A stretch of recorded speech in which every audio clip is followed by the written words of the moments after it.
Flight Sports TV, man. That's my dude. I rolls with him. You heard what the man said. It's Flight Sports TV.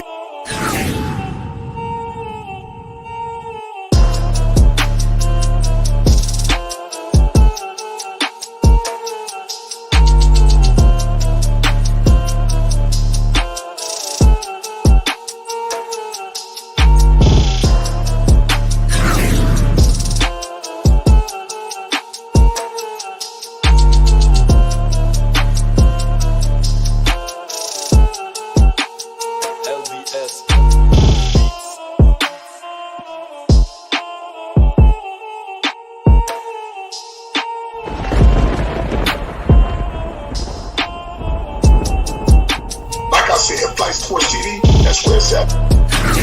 Flight Sports TV.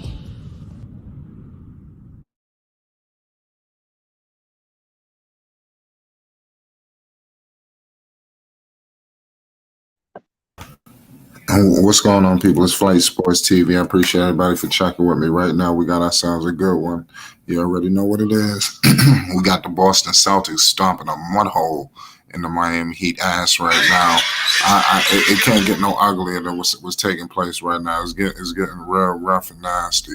I'm telling you, there's really no other way really to slice with what we're witnessing right now. It's disgusting. But nonetheless, we about to get into it. It's about to be a hell of a post-game report. Salute to everybody that's got in the building early. Salute to All Access. Salute to Basil. What's going on, Dex? We live. Talk to the people. Yes, shout out to Flight Sports TV. Shout out to the panel. Shout out to the chat and everybody rocking with us now. We're rocking with us later, and will be with us towards the end of the stream. Yes, sir, Flight. It looks like it's bleeding green right now. Boston Celtics, they're showing up. They're showing up strong. They held Miami to 11 points in the first quarter. That might be an all-time low. And then in the second quarter, they only held them to 22. So at halftime, Miami had a meager 33 points total. And if you have 33 points at halftime, most likely you're probably getting blowed out. Jason Tatum is in his man-child mode. He is out here killing. He is putting his team on his back. He is moving the Celtics closer to tying this series. Now, on the other hand, Miami still have home court advantage, and Celtics will have to take the show on the road and prove that they is and are and currently a real contender for the NBA championship, so they can hoist the commissioner trophy. Yeah, in order for the 18th time too. Yes, that would be. I don't like it. I want Dallas to get there, then Dallas beat them, but it don't look like Dallas is going to sniff anywhere near to rub on and pour champagne and drink that champagne out of the Larry O'Brien trophy. So that looks like that's water under the bridge, and Golden State looks like they're on their way to advance. I do not see an epic collapse amongst that championship fortified team, and as well as the coach. I just don't see it because, Steve Kerr's the champion as a player and as a coach. So I really don't see that happening. Now, fortunately for Miami, a bright spot is Victor Oladipo has reared his ugly head. Now, I don't know if this is by design, because Eric Spoelstra is a genius coach. He's very innovative, and he could just allow Victor Oladipo to go ahead and get his confidence going and have the Miami Heat with a subterfuge type of ball game tonight, and get back to Miami and take up 3-2 lead, and then eventually close it out probably in Miami. So I don't know if that is a game plan, but I like Victor Oladipo rearing his ugly head and showing that he can score and be productive off the bench and not have an attitude and things of that nature. So he's shooting 45% from the field, and Victor Oladipo shooting 60%, a whopping 60% from the 3-point line. Unfortunately, his free throws have to be better. In order for Victor Oladipo to turn that corner, his free throws have to be better. So on that note right there, Boston look like they have this one in the basket flight, and I don't see Boston relenting this lead. Old man Al, he doesn't have many points, but he's on that board, and he's banging down there with the youngster Bam Adebayo, and he's out rebounding Bam Adebayo by 7 rebounds. So old man Al is doing his thing once again. That's a major fact, Dax, man. We got ourselves a hell of a game right now. This series I thought would have been more competitive, but obviously it's not. But I'm not gonna say it's not competitive. I thought this game would have been more competitive. Right, there you go. But the series is going tit for tat. You know, next game the Celtics could get blown out. It's like we every game is something crazy. But it's gonna be funny, and maybe home court advantage is gonna prevail around this time. That's why people have home court advantage for shit like this, you know. So Miami still got it. Boston got to go up there and get 2. You might as well get this next one if you can. You don't want to go up there in game 7. It'd be crazy up there in Miami. You know, shit, it's anybody's series. Still, don't count out Boston. Don't count out Miami. Right, go ahead. Yeah, shout out to Jessica, first of all. Yeah, shout out. The thing of it is this, Flight, is that unlike other teams that we have cheered for in this extended season, which is called the playoff season, unlike other teams in the second form of a season who wilted, who hung their heads, they buried their sword, and they threw away their shield, left themselves very vulnerable. When they had an opportunity to make a series very competitive, they faltered, and they was unable to mentally fortify themselves to come back from a devastating loss. Austin, on the other hand, with Coach Ime, he has basically buried into these young warriors that they can't go out sideways. They can't go out backwards. They have to fight for the right of the Celtics legacy. The Boston Celtics, Mean Green, has a legacy, and that brand have to be held up with esteem. And so when you look at the Miami Heat right now, right, from the last game, Miami Heat will come in with momentum to go ahead and basically cement the series with a 3-1 lead. You would thought that Boston would be a little weak, but when you have a coach with the type of mindset as Ime, he's going to, in these young warriors, evocation like no other. He knows that they have to have a strong showing. They have to have a strong image. They have to have strong feelings. And they have to leave a nasty taste in the mouth of the Miami Heat once they leave the TD Garden. Once they leave that Boston area, they have to know. I'm talking about Miami Heat. Listen, the Boston Celtics have to send a message to the Miami Heat that you in Roxbury territory. And when you in Roxbury territory, you might come in one way. There's no guarantee that you're going to leave out the same way that you came in. So this evocation that the Boston Celtics is demonstrating now is leaving that taste in the Miami Heat mouth. And that's what the Boston Celtics set out to do in this game. after being embarrassed, very embarrassed, deeply embarrassed in the first game in the TD Center for the conference championship.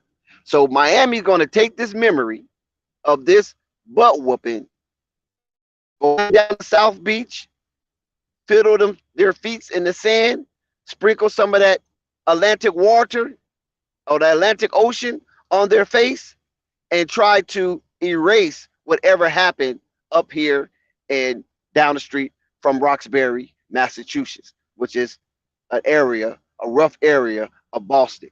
So on that note right there, that's provocation, Flight. Boston have literally redeclared war on the Miami Heat. That's what it's looking like. Down. It just keep going tit for tat, Dex. I mean, it's like you said, it's going to go down to a 7th game. Miami might win it in the 7th and do the home court. I think Phoenix was trying to carry their shit like that, but they started falling apart. But this series is going to be tied 2-2, right? Yeah. This series is going to be tied 2-2, Flight. And we all know that Game 5, there you go. Game 5. 5 represents justice. Game 5 is going to be the tipping point or the pivotal game of this series. Most likely who wins Game 5, most likely who will advance to the NBA Finals with a grand opportunity to pour champagne in and drink champagne out of that Larry O'Brien trophy. Yeah, and I think the NBA champion could very well come out the East, man. I know people are high on Golden State, but one of these teams going up against Golden State is going to be tough. I don't think Golden State's seen a defense like this yet, coming from these two. Like, right. They're going to be like this. This is the East play a little different from how they play out West. They trying to run the score up out there. You see Dallas, they ain't playing no damn defense. They trying to outscore Golden State. They playing fool's gold. These teams gonna beat up Golden State. They're gonna get very physical. You understand? It's like, Golden State gonna be able to handle it too, but it's just gonna be a real nasty series. I think one of these two teams could win the chip this year. Well, the thing about it though, Flight, shout out to George Garber. The thing about it, Flight, is that these two teams, these ferocious, tenacious, and nasty defensive teams, with that mindset, are going to be beating up on each other. And they're going to basically limp in to the NBA Finals wounded. And I'm going to tell you, the Golden State Warriors, if they continue the way they are against the Dallas Mavericks and eventually sweep Luka, not only will they get that rest, they're not planning to be no type of saline to the wounds of the Miami Heat or the Boston Celtics. They're not coming in to clean no wounds. They're coming in to dig. They're coming in to pour salt on their wounds. They're not doing no help. So Boston Celtics nor the Miami Heat, that triangulation of how Curry, Clay, Trey, and if they can get another Looney, I don't see nobody beating them, and I believe that they will be the next champions of the NBA. So don't forget that. Even though Miami and Boston coming in with stout defense, and they're going to be fortified, but I believe Golden State have enough offensive weaponry that they can penetrate that fortress and basically annihilate them and incinerate them with the barrage of those heat-seeking missiles of the Splash Brothers. Right. This is going to be crazy. Golden State, this is going to be a good NBA Finals. Whoever makes it. Golden State, obviously, you could just put them in there. No team has came back from a 3-0 deficit. So whether they end it the next game or the game after, they will be in the NBA Finals. It's almost 100% lock. So now it's just, we just don't know here. What series do you think would be more competitive? Right. Do you even know? Because these two teams are. I like Boston and Celtics. I mean, I would take flight. I will honestly take Golden State and the Celtics. I think that would be a little more competitive because the Celtics do have some offense to try to compete with the Golden State Warriors, which as the Miami Heat offense is pretty flat, Yeah, you can't get and most of their stagnant. offense. Jimmy Butler could get exposed Right. You know because what he I'm can't saying? really shoot like that. Right. He can't keep up. Yeah, he's a So streak shooter. He got to get hot. right. Salute to Josh Jackson. Yeah, most definitely. So that's why I would think Golden State and the Boston Celtics would be a better entertaining series if the Dallas Mavericks, my dark horse, doesn't make it. So when you look at this whole landscape of this year, right?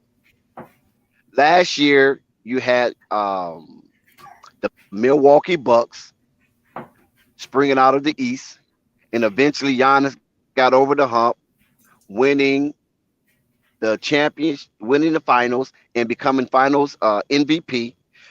It looked like the remnant of the old gatekeepers of the NBA, the Durants, the Currys, the James, the Irvings, the Hardens, all those. It seemed like that was going to be a thing of the past. Right. But now Golden State is changing that paradigm. In one season, they're changing that paradigm and not allowing the youngsters to take the NBA to the next level. Golden State is disrupting that right now. No, not Luka. See, Luka look like he's going to be swept out. Bam Adebayo, Tyler Hero looks like it's a possibility that they could be eliminated. You understand what I'm saying? And we already know the Lakers didn't make it, and we saw the Brooklyn Nets getting swept in the first round. What's that? No, is that you, Flight? Flight, you all right? Yeah, I'm here. Yeah. Okay, I just heard a lot of dishes No, clanking. my bad. But yeah, I was in the same. Go ahead. yeah. So when you look at the landscape of the NBA and you saw James Harden getting tossed in the second round, it looked like it was almost clear sailing for the youngsters because Golden State and Memphis looked like that might be a good battle because Memphis eliminated them last season, albeit it was one game, winner take all. It seemed like Memphis would have their way with the old heads. But listen, they didn't. The old heads put a whooping on Memphis. Listen, they whooped them so bad, John Morant couldn't even finish the damn series. Yeah, The that was kid. wild. I mean, just think about that. My The physical. kid couldn't even finish the series, man. You know what I'm saying? So Golden State is trying to put a damper in the hopes of Adam Silver that the young guys is going to take it over and run with it. Nah, Golden State say, pump your brakes, hold up, wait, there's more. And they're showing that there's more. Yeah, that's gonna be a great series. Whoever makes it. We got a commercial break right now. I think this game is all but over with. That's why I figured we start the post game report a little early. It's crazy.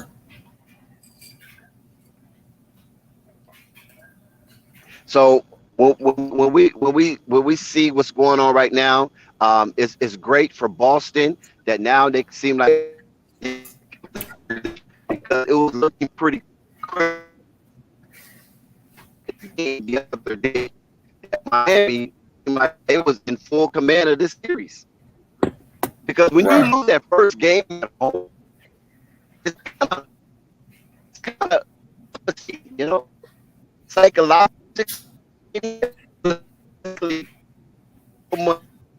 much work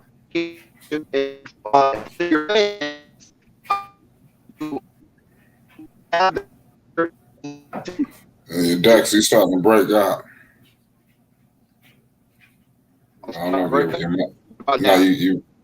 you're a little bit better now. Nah, you're slightly breaking out.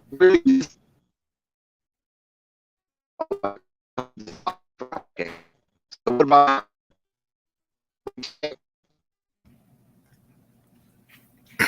Yeah, Mic you're check. breaking up. Yeah, you're good now. Okay. I was basically saying it's devastating that the Boston Celtics lost that first game at the TD No Garden. doubt. And That was crucial. when you come up with so much hype to play in front of your fans for that first game of the championship series of your conference, and you get dethroned, it could be you might not bounce back. But fortunately, the Boston Celtics have bounced back. So that just shows you what they're cut from. And that just shows you they're from a different ilk than some of the other teams who have gone under that same scenario that folded. So mentally and physically, it could be draining on the Boston Celtics by losing that game that way. But now we see that the Boston Celtics ain't who we think they are. The Boston Celtics is who they think they are. And they're showing that tonight versus the number one seed, the Miami Heat. Yeah, man, most definitely. Boston Celtics is a tough team, man. They're doing their thing. The Celtics is the truth. You know, they definitely elevated their game. The future is looking bright after some of those stars that you stated stepped down. You know, the future is right here. I'm not sure about Jimmy Right. But Butler. like I How said, Jimmy fits in the future. But go ahead. what I was saying, like Golden State is stand. I mean, they're like in that path. They're the lion that's laying in the middle of the street. You feel me? And Yeah, one of these teams, either Miami, because I consider Miami a young team, or Boston, who's definitely a young team, will have to slay that lion that's laying in the middle of the street because they see that big old ferocious lion with his mane just all over the place. It's beautiful and as a lion wants to pass there first. But one of the two teams have to main that lion in order for that regnant of the NBA, that old regnant, man, let me say that old regnant of the NBA, that old ruling class will be no more. Because if the Golden State Warriors lose this NBA Finals, it's going to be another hard road to get back because healthy, things going to be shifted, moved around. So it's a possibility team that was kind of weak this year might not be weak next year, and that's go for both conference. So this is Golden State opportunity to go through and come out on the side of this wormhole and be champions. They might not be back. yeah, your mic is breaking up, though. I said it's a grueling season, and ever since the advent of the Milwaukee Bucks being champions, everybody honestly feel they have a fair shot. Yeah, you're definitely right about that. Everybody is looking like they had a shot this season. I still don't think Golden State gonna get it done, but I understand. I think they're gonna fall short, but it's wild. But you're right, though. I think if Miami was to get there, I think Miami would have trouble scoring. Maybe, they could probably shut their offense down a little easier than Boston's. I like Jason Tatum in the matchup against the Warriors. I think they can shoot. Obviously, they can't shoot like them, but they shoot a little bit better. And even in Miami, like you said, that the Miami's a young team. It's really Jimmy Butler. I think Jimmy Butler is the heart and soul of that team. After Jimmy Butler leaves, you got Bam, but who's the guy? You think Hero is going to be able to step into that number one role? Are they going to be able to attract somebody? I mean, you got to think how Miami do fit in the future. Huh? Attract somebody. I mean, that's South Beach. I said Yeah, they they should. Yeah, definitely will like Pat attract Riley. somebody. That's South Beach. The current score 84-57. Yeah, they definitely will attract somebody. When Butler past his prime and he's walking down out of the hill, Miami definitely will get some. Will be that would take the steed of Jimmy Butler. He definitely can be supplanted. So that's not a difficult thing. And I believe the coaches have Eric culture and company knows this. So I'm worried about Your mic is breaking up, yeah. wow. I don't know. I don't know what I'm You gonna do good? about that. You Because good now? every time I position myself, Yeah, you good now? yeah. Okay, yeah. Did you hear me what I said about Jimmy Butler? No, you gotta repeat all of that. Yeah. What I was saying is basically that when you ask that question about the replacement of Jimmy Butler, I'm saying that Jimmy Butler is definitely a replaceable asset. Jimmy Butler can definitely be supplanted without any hiccups because he's a type of player that can be replaced. Now, you might not get one player to do everything Jimmy Butler does, but for the money that he makes, you can get that by committee and plus have a star. You follow what I'm saying? A young rising star. Jimmy bring more than just talent. You know, it's a mentality, it's a culture, it's a work ethic. Right, but that's what I'm saying.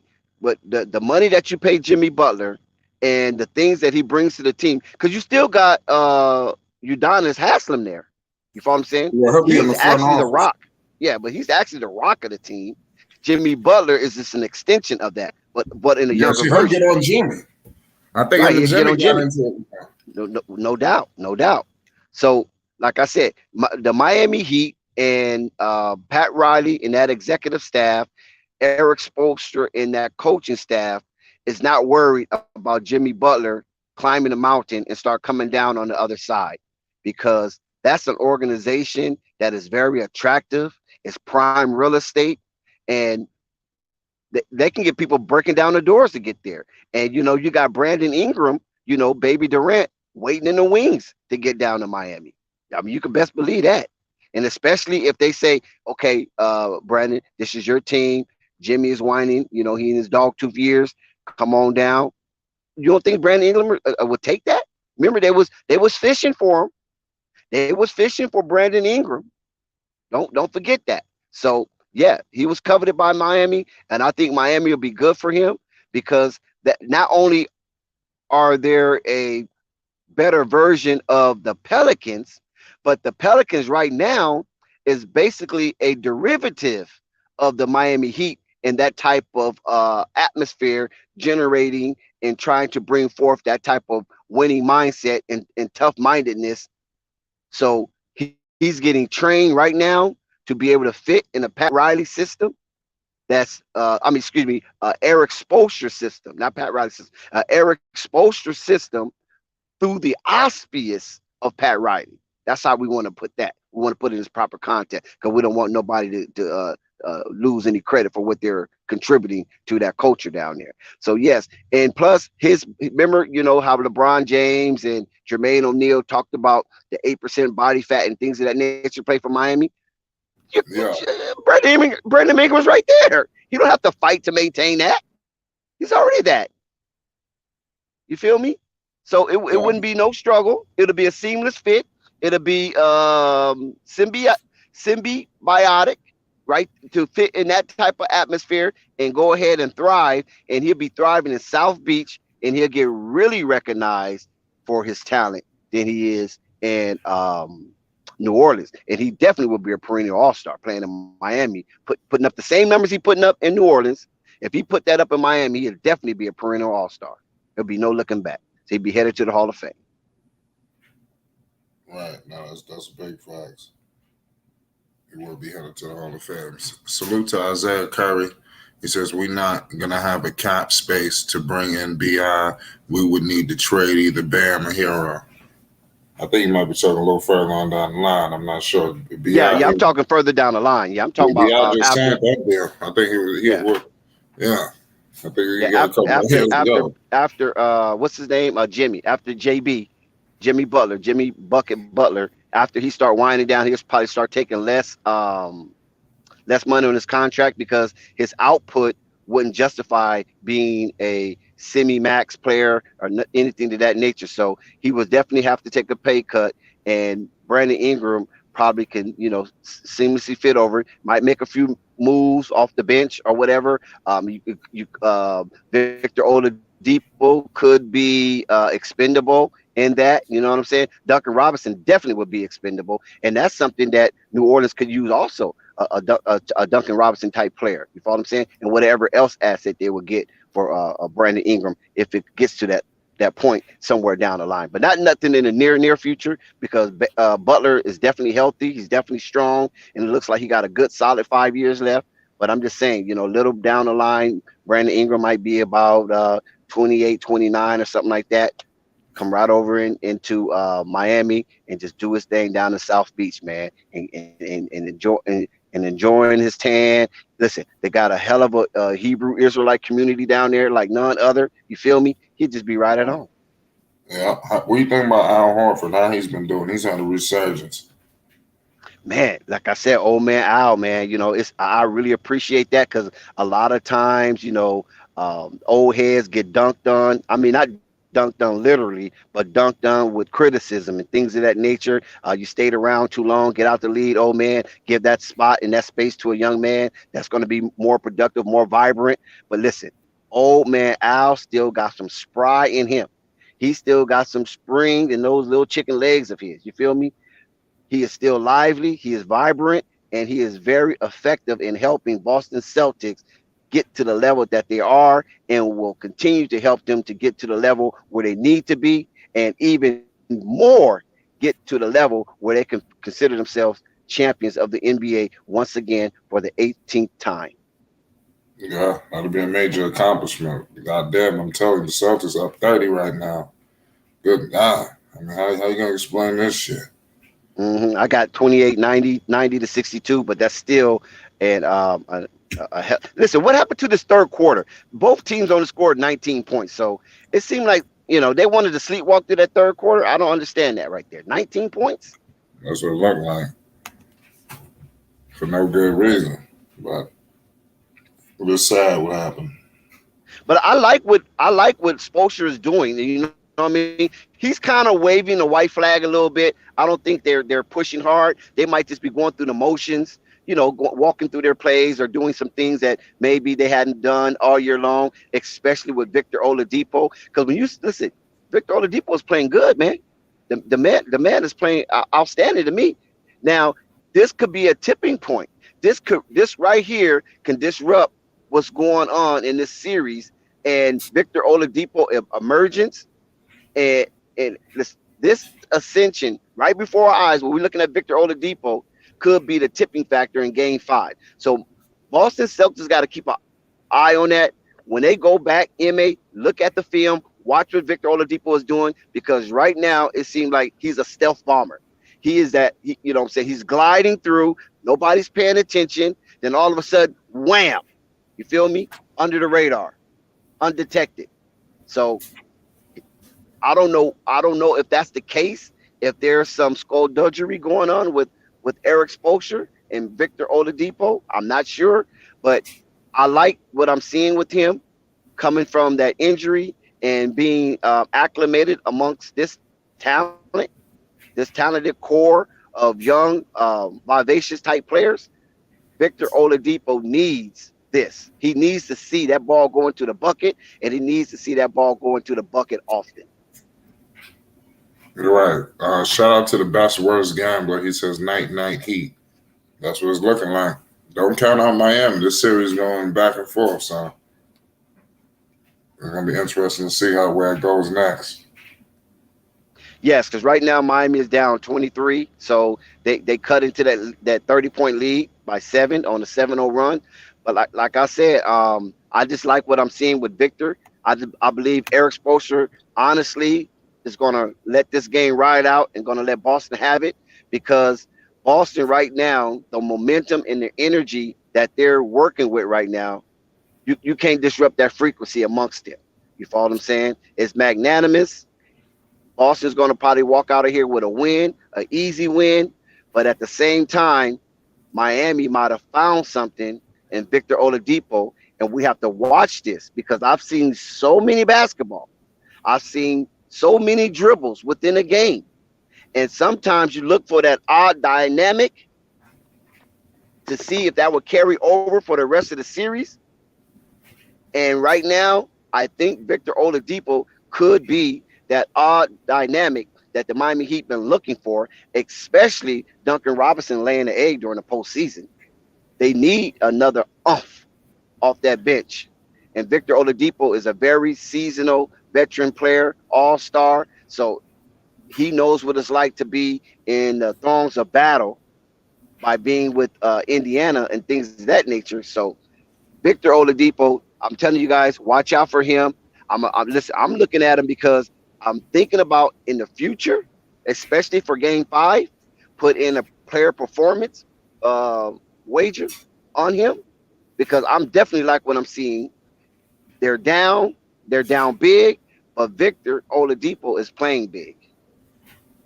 Right, Marvin, what's good? We got ourselves a blowout out here. What's good?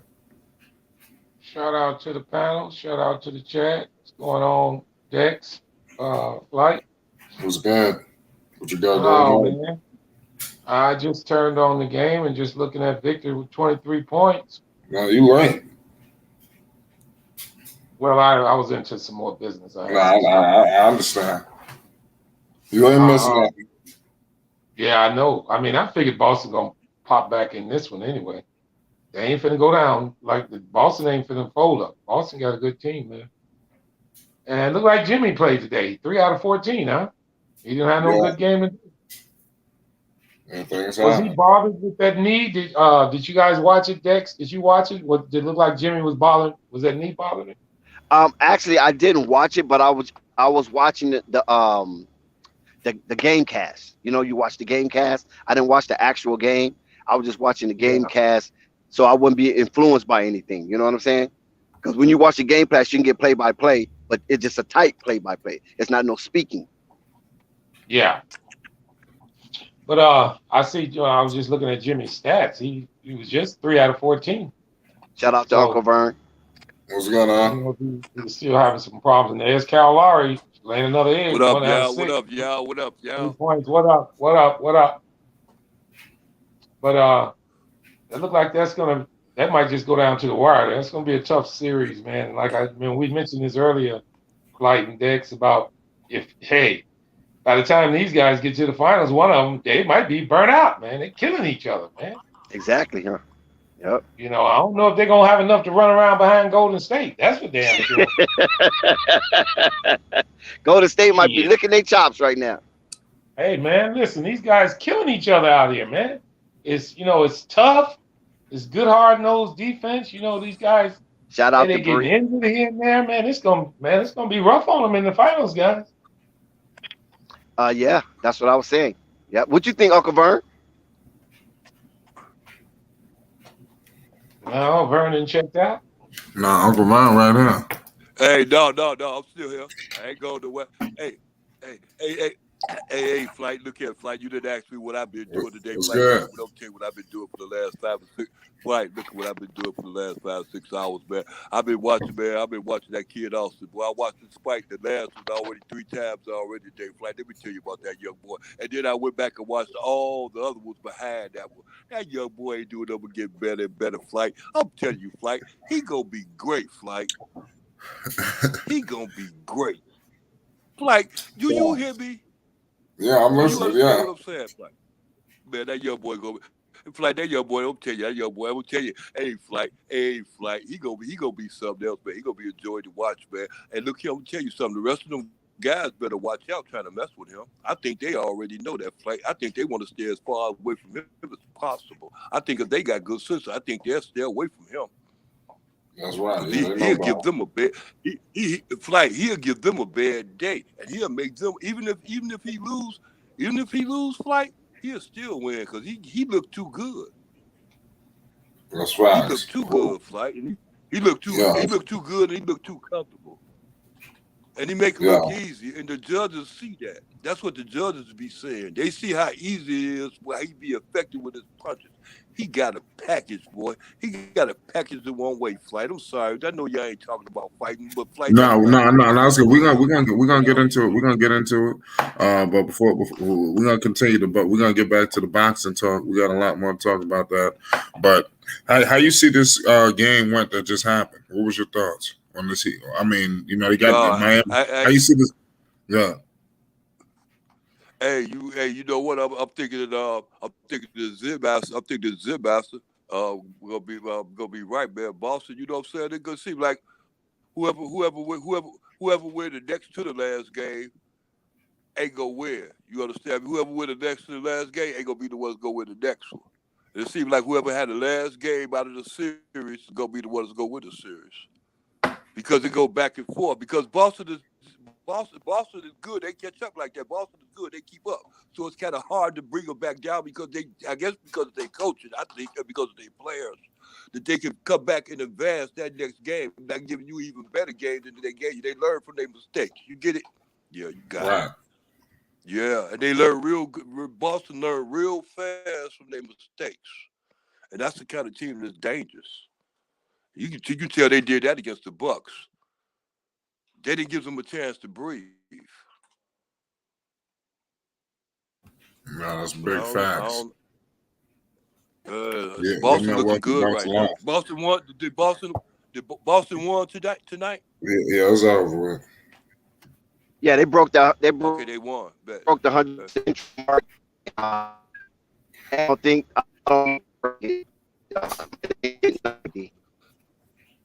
Hey, Dex. Good buddy. Will tell you that Miami gonna come back the next game and win because look at the way the series been going. Yeah, see, that's what I was talking about earlier. Exactly. And also, five was talking about the inconsistency. Uh, you know, I think it's just right now with all this inconsistency. Normally, you don't playoffs because all show.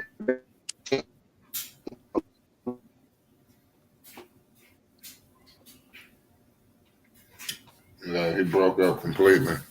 I don't know what the hell happened. Yeah. Salute to Basil. He said Heat just don't got enough scoring. Boston is 6. See, I mean that's why I said people get carried away. There's one game. Next game, we don't know what's gonna happen. This series been like that, so I don't think nobody should lose their mind over one game. Miami could blow out This next. Boston next game. Then what? I didn't There ask you go. myself that every game. I'm like, damn, it's over with. This team, it's over for them. And then the next game, I'm like, God damn, it's over. How the fuck they gonna beat them? It's crazy. There's two teams Flight, that's see happy that's at the what same time. that's why I said there you go come down to whoever got the last game. Whoever lose the game before the last one. You know what I'm saying? So whoever got game 7, I don't know. Whoever lose the game before that one, lost the game before that one, my party wound to be the winner. So if Boston lose game 6, so 9 times out of 10, they're gonna be able to rank it and looking real good with a game 7 because they got that comeback spirit. They got that spirit to win the next game. It ain't like they down, they got their heads down playing going into the next game. They're not showing that kind of, resolve. They're not showing that. That's what it's looking like. That's a dangerous thing. That's big facts. So No, who I you didn't watch think? it. Go ahead. Yeah, I didn't watch none of the basketball games there. Like I said, I've been watching Kid Austin all day for the last 3-4 hours. I've been watching that Right. young boy. I'm telling you, Flight, man. I'm telling you, Flight. We gonna stick with him. We ain't gonna let him go, Flight. We got handcuffs on him too. We ain't letting them, Jello, Mello, and Lonzo, none of them go. We got handcuffs on them, Flight. We got handcuffs on them. We're gonna be winners. We're gonna be winners, and actually our winners gonna rub off on them, and they gonna rub off on us. We're gonna be winners around here, Flight. I like that. Game recognized game. Flight Right. Sports TV recognized winners around here. I like that in you, Flight. Facts.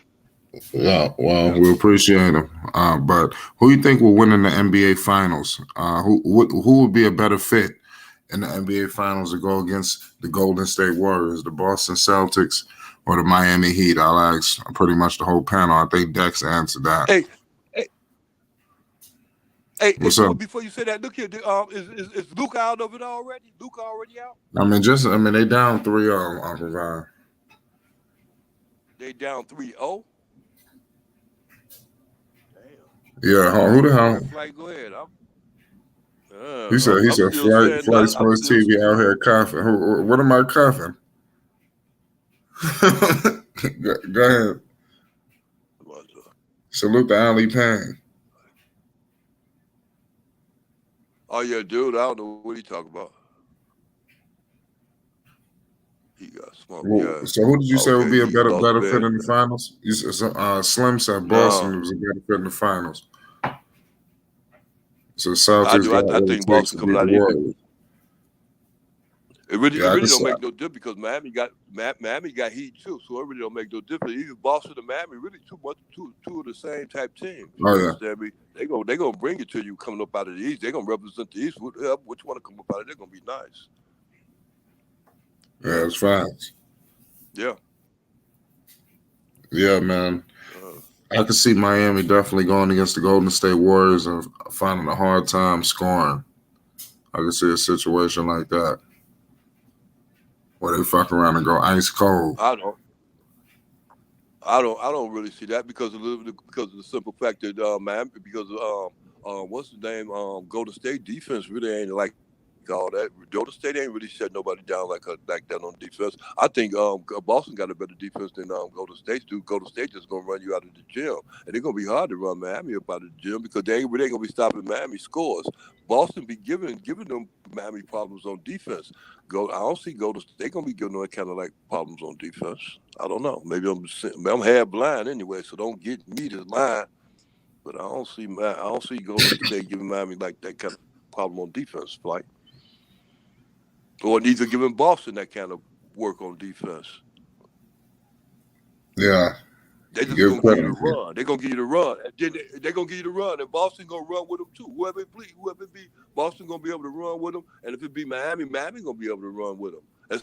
Especially with the on the threes with the Miami team. The shooters they got. Miami got they a threat. And Golden State defense ain't really like all that. Going to be stopping them like that. They're going to run and gun Golden State. I don't know. Yeah, I know. That's what I'm saying. But I said before, I think you think Golden State is going to win the finals no matter what? I wouldn't be surprised, but coming out the East. I don't know. They got the most experience. I would favor them, but yeah, I would favor them. They know what to do. They got some young guys over there too. I mean, you got to give credit to Golden State for the shit that they went through. Like some of them dudes, like Jordan Poole, I remember when I first seen them, they was like, "Who the hell are these dudes?" You know, I was like, who is the? I forgot those names. Those people they had on there. They traded some of them. I forgot some of those names. There was a couple of guys. I remember when Golden State was going through the dark era. That shit was crazy. Golden State was Mark Jackson, like a bad 2 seed. No, not with Mark Jackson. This was. I think when Thompson was hurt and they were struggling, to find their way, they brought in all those young guys. Oh, yeah.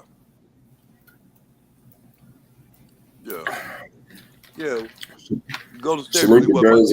Hey, I'm gonna check.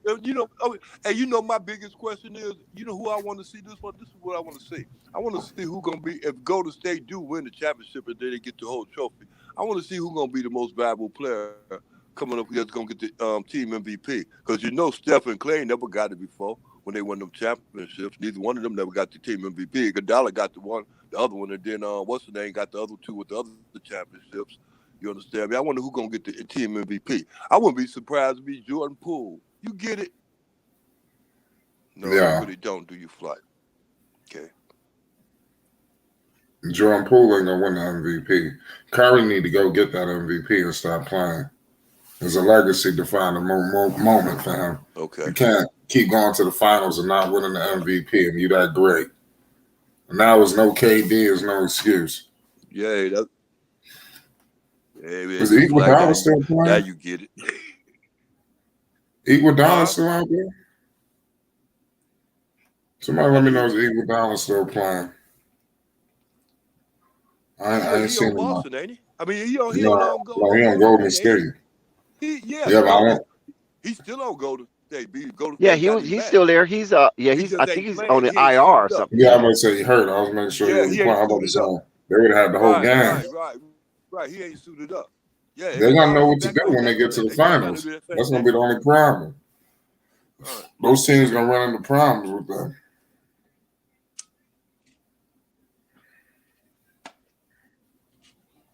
They're gonna run Yeah, into some but serious problems. I would count Boston out already, man. Like I said, I don't know how I go in the East. It don't make a difference how I go. You know what I'm saying? I don't know how I go in the East with them two. They play at good levels. Both of them teams play at good levels, and then they got good coaches too. This make the way it comes down with the playoffs, flight. The coaching, that coach's ability to coach that team and lead them in the right direction as far as getting them games and winning makes a whole lot of difference. A lot of coaches really ain't got that because they ain't used to that. There lies the problem with the Bulls. You understand me? Even if they want to direct your team, that your game plan really ain't up to par. You got to have your game plan up to par. It's It's facts. I chess. agree It with ain't dominoes. Yeah, it's chess. It ain't dominoes. If it was dominoes, you could run the score up because you are that much greater. But then you got strategy. So then what you gonna do about that strategy when that strategy hit you? You ain't scoring like you used to. you. Yeah, that's a good point. Yeah, that's what the Yeah, but NBA I'm is, gonna especially the say what you're playoffs. gonna Like, do. Yeah, the playoffs is wild. oh yeah, it's a different beast. Yeah, we got game 4 coverage right now. It's all but over with. It's the post game report. Boston Celtics and stomped a mud hole in their ass. It's gonna be weird to see how this series goes from here. Like we Well, yeah, continue to say, it's been going tit for tat. This is the conference finals. You know, we're not expecting blowouts tonight. I definitely thought it would have been a slugfest, but we didn't get that. Salute to all the Celtics fans out there. You know, your team is looking good.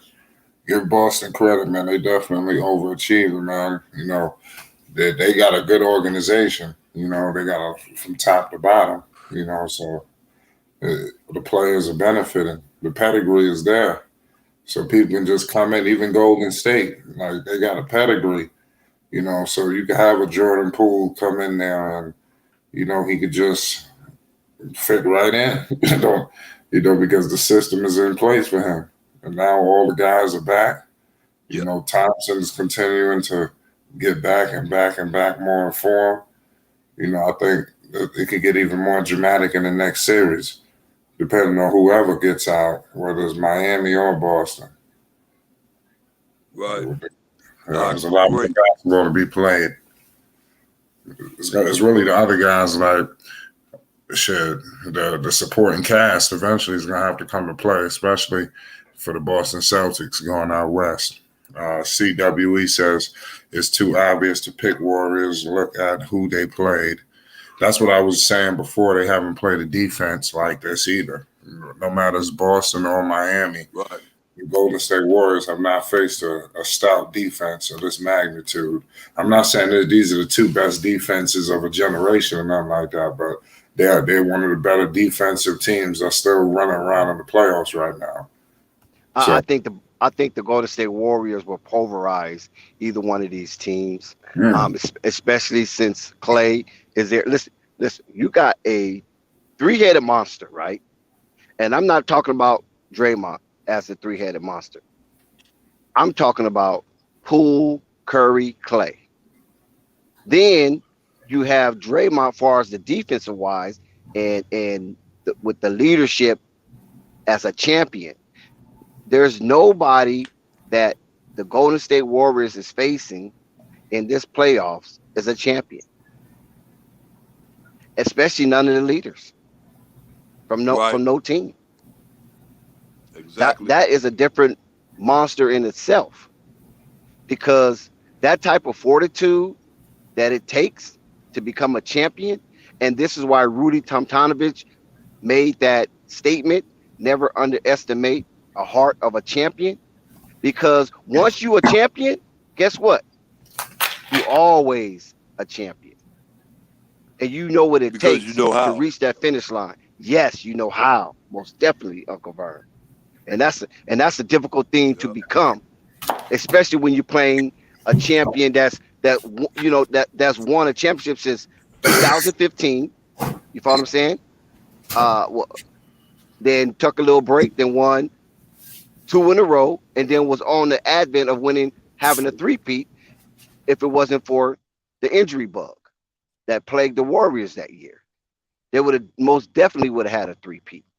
So if injury do not affect the Golden State Warriors, you have to look at them as a odds-on favorite. And these two teams, one with a rookie coach, right?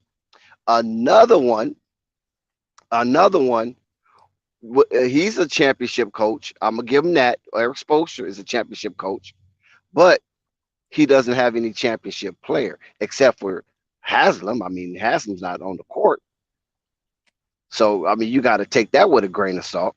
But with Golden State, you have one, two, three, four that I know of that's playing. We're not even counting Iggy. And I don't think Jordan Poole was a part of any of the championships. I'm not for certain. I don't think so, but I could be wrong. You know what I'm saying? Because I think he probably could have been in the G League or something. I don't know, but I'm not for certain about that. But nevertheless, you still got four qualified champions, and if you count Iggy, that's five. That's a starting lineup. So maybe they saving Iggy Okay, for but that then moment. I don't know. how many qualified champions would you say Miami got there? If that's the case, because you showed They don't named have a lot none. of them on No, no. nobody in the playoffs right now has a championship roster. Nobody. Luca's not a champion. Brunson not a champion. That's they two leaders, right? Bam Lowry Adebayo's is a not a champion. champion. Last, Yeah, whoa, yeah. you're making me Lowry, go that's crazy. right. Lowry's a Last, champion. That's right. last, Lowry's a champion. Damn, he's been all right. playing so subpar. I forgot even he was still playing. Yeah, Lowry is a champion, but Lowry champion ain't enough because that's only one. Out of everybody that's left outside of Golden State, you got one champion, and he is not a integral part of the Miami Heat team. Yes, he's by name. Yes, sometimes he might do a little something here or there, but we know Kyle Lowry all year. We ain't heard his name. Now he might step up in the big stage. I don't know. Dex, Dex, Dex. I don't want you to lose your thought. I'm gonna ask you this question though, because I'm gonna say how smart you really is. Okay, when it comes down to, remember we had just mentioned, I made mention anyway, that the fact that it's not no all star on Golden State, and that's always been proven. Because if you really look back at it, all them times when Clay been there and when Steph been there, and now none of them got no MVPs in the playoffs. Who's your guess? Who would your bet be that's gonna get the MVP this time if Golden State continue to go as far as you say they gonna go? Who you think their MVP gonna be? Well, right now it's looking like And it's then that lining go up for right. Steph. Well, listen to me. And then that go right back to what you talking about now, because somebody gonna have to step forward. Who gonna be that one? Whom gonna be that one to step forward? Because remember, they gonna do just like they gonna do like they did before. They gonna shut Steph Curry down when LeBron got that championship up off of him. So remember, they gonna do that. So who you saying gonna be the MVP? The team, the whole team?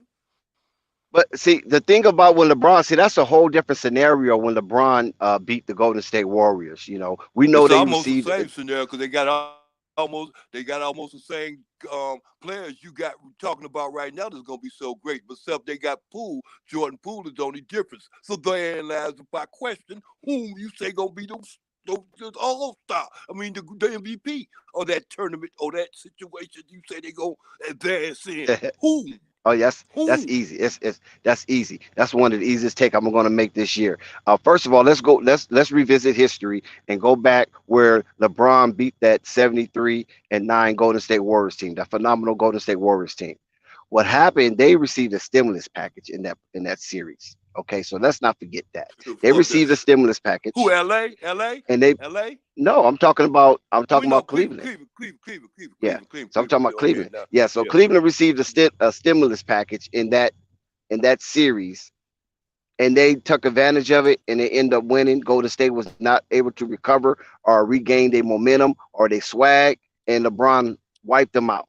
Okay, now that was a young Golden State Warriors team. Keep that in mind now. That was a young team that won their first championship, going for their second, and boom, there was a still young team. That's what made it so extraordinary. They wasn't no way out veterans. They was still a young team. So now we move forward into the future. They get Kevin Durant. Kevin Durant helped extended these the Clays of the world, the Draymonds of the world, and the Steph Currys of the world. The play of Kevin Durant extended the lifespan of those players. Now he's not there. They had injuries that 1 year. Remember, they had that one injury year and they didn't do nothing, right? Then they came back and had another injury year, and Steph almost got him into the playoff situation, but he lost in the playing game. He lost 2 games back to back. He lost to the Lakers first, right? The Lakers won the championship, so that's not nothing to sneeze at. And then he lost to a Ja Morant-led team, Memphis, for the second opportunity to get the 8th seed, and he faltered on that. Ja Morant had a outstanding game. Steph had a good game too, but wasn't good enough to overcome the Memphis Grizzlies. Now we come into this year. Now they're on a revenge tour. They on a revenge tour right now because they felt people took shots at them once Kevin Durant left and Clay was hurt, Draymond was hurt, and even Steph was hurt at one time. Remember that? Remember Steph got hurt, and they played nothing but the Jordan Pooles of the world and all them other guys that's on the bench right now. They just let them play. Remember that year? They just let them play it out. Wiggins came through at that time. Wiggins came through. Right. I agree. So they let them play that out. But now here you go. These guys are real veterans now.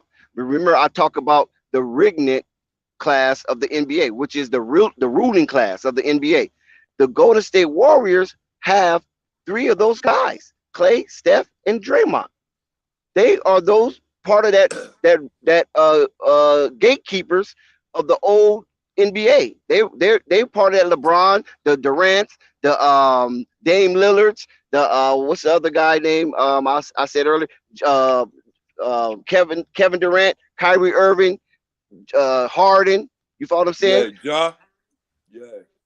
No, Ja's young. No, Ja's not a part of that. I'm talking about the old heads. The old heads. That's Golden State right now, but they're still intact. See, they're not old heads separated. You follow what I'm saying? They are still intact. They are still together. They're not floating all around the NBA. So by them being still together, that means something. You know what I'm saying? That's what you call what's that? Homogeneous. You follow what I'm saying? Or homogeneous, or however you want to pronounce it. You know what I'm saying? They're still together. Yeah, they get cohesive. They in tune with each other. They know each other. Right. There you go. That's right. Here you go. Here you go. Now we're talking the same language. You follow what I'm saying? So that's what Golden State got in their corner right there. So like I said, their MVP is gonna be their whole team, really. It could be. You follow what I'm saying? But it could be Steph's year. This could be the year that Steph take that deep breath into the finals and be like, oh, okay, I'm ready now. You follow what I'm saying? And he might not falter. Right. And I just think it's kind of like Camelot. It's kind of laid out for him. You feel me? And by Golden State being congruent with how they're playing basketball, because there's no rift with Steph leading the band and shooting and scoring and dribbling and going to the rack. Because Steph been going to the rack a lot in these playoff series. You feel me? He's been dribbling and shaking people up on that swiggle. You feel me? So there's no beef, there's no quarrel. It's an understanding, and they in tune with that understanding that it's Steph, and then here we come right behind him. Clay, you follow him, Poole, then Draymond, and then anybody else that want to help in the situation. So that's why I'm saying it ain't no jealousy on Golden State at all. They be looking for Steph. They be looking for Steph, man. That's what I'm saying. They make it a point to look for him. They go out. They make it a point. Exactly. Yeah. You follow what I'm saying? So there's no problem with that. It's no backbite. There's no jealousy. You know what I mean? It's no my turn, your turn. All that dumbass basketball. You feel me? They got the leader. They know who their leader is. I'm talking about outside of Draymond. They know who their leader is when it comes time to get this game going and have the strategy and the game plan. They know this and they all incongruent with it. You feel me? Because Steph even came off the bench to not mess up that chemistry. When that chemistry was rolling with Jordan Poole in the starting lineup, Steph didn't have no ego. He came off the bench coming off that injury. Normally somebody be like, nah, man, it's my spot. You know what I'm saying? So so I love that about Golden State. Yeah, and that's true too. But you be blind, crippled, and crazy thinking Steph Curry ain't gonna sit up there and start a now game that's going on in Golden State. You understand me? Because his talent speaks for itself. Jordan Poole ain't that type of player. Really, he can't get down like that. I know he wish he could. Maybe one day in life, if he keep on playing like he going at that same tune, he might be able to fill them kind of shoes. But Steph Curry, a beast, man. He a different product, and them people on the court know that. At least the ones on the court know it. I ain't about off the court there. Some of the ones on the court, it ain't no secret. Steph, man, he hold his own, Dex. Jordan Poole wish he could be like another Steph Curry. Be honest with you, I would think that's what I see. And like I said, I'm hands blind. Right, and this is why it's very important that the homogeneousness of this Golden State team is comparable to the lineage of the Golden State of yore, meaning from the 2005 up to this point where they had a plan, they stuck with the plan, and they got them a championship. They had a plan, they stuck to the plan, they became the winningest team, single season team of all time, 73-9. Albeit they lost the finals to LeBron James. Okay, they stuck with that plan. They end up going to get Kevin Durant. They did not change from that plan now when they got Kevin Durant, but Kevin Durant talent was so superseding that Steph Curry himself had no problem taking a backseat. And they won 2 more in a row, was on their way to winning 3. Durant get hurt, Clay get hurt, and then the rest is history. Yeah. Yep.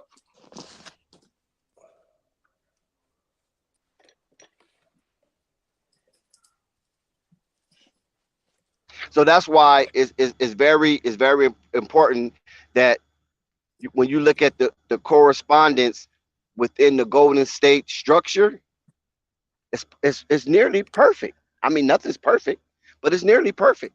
It looks like a complete circle, and they have no problem going through that circle 360 degrees, game in and game out, win or lose. They have no problem with that circle. And that's what I like about Golden State. And Steve Kerr, whether he's there or not, is still a well-oiled machine. Just like when Luke Walton took over. It was a well-oiled machine. All Luke Walton had to do was look and see who had their hands on their knees, who was breathing a little too precipitously, and he sub them out. That's all you have to do. Other than that, if they're healthy, let them run like stallions. You feel me? It was no adjustment needed because they was self-coached. They was on autopilot.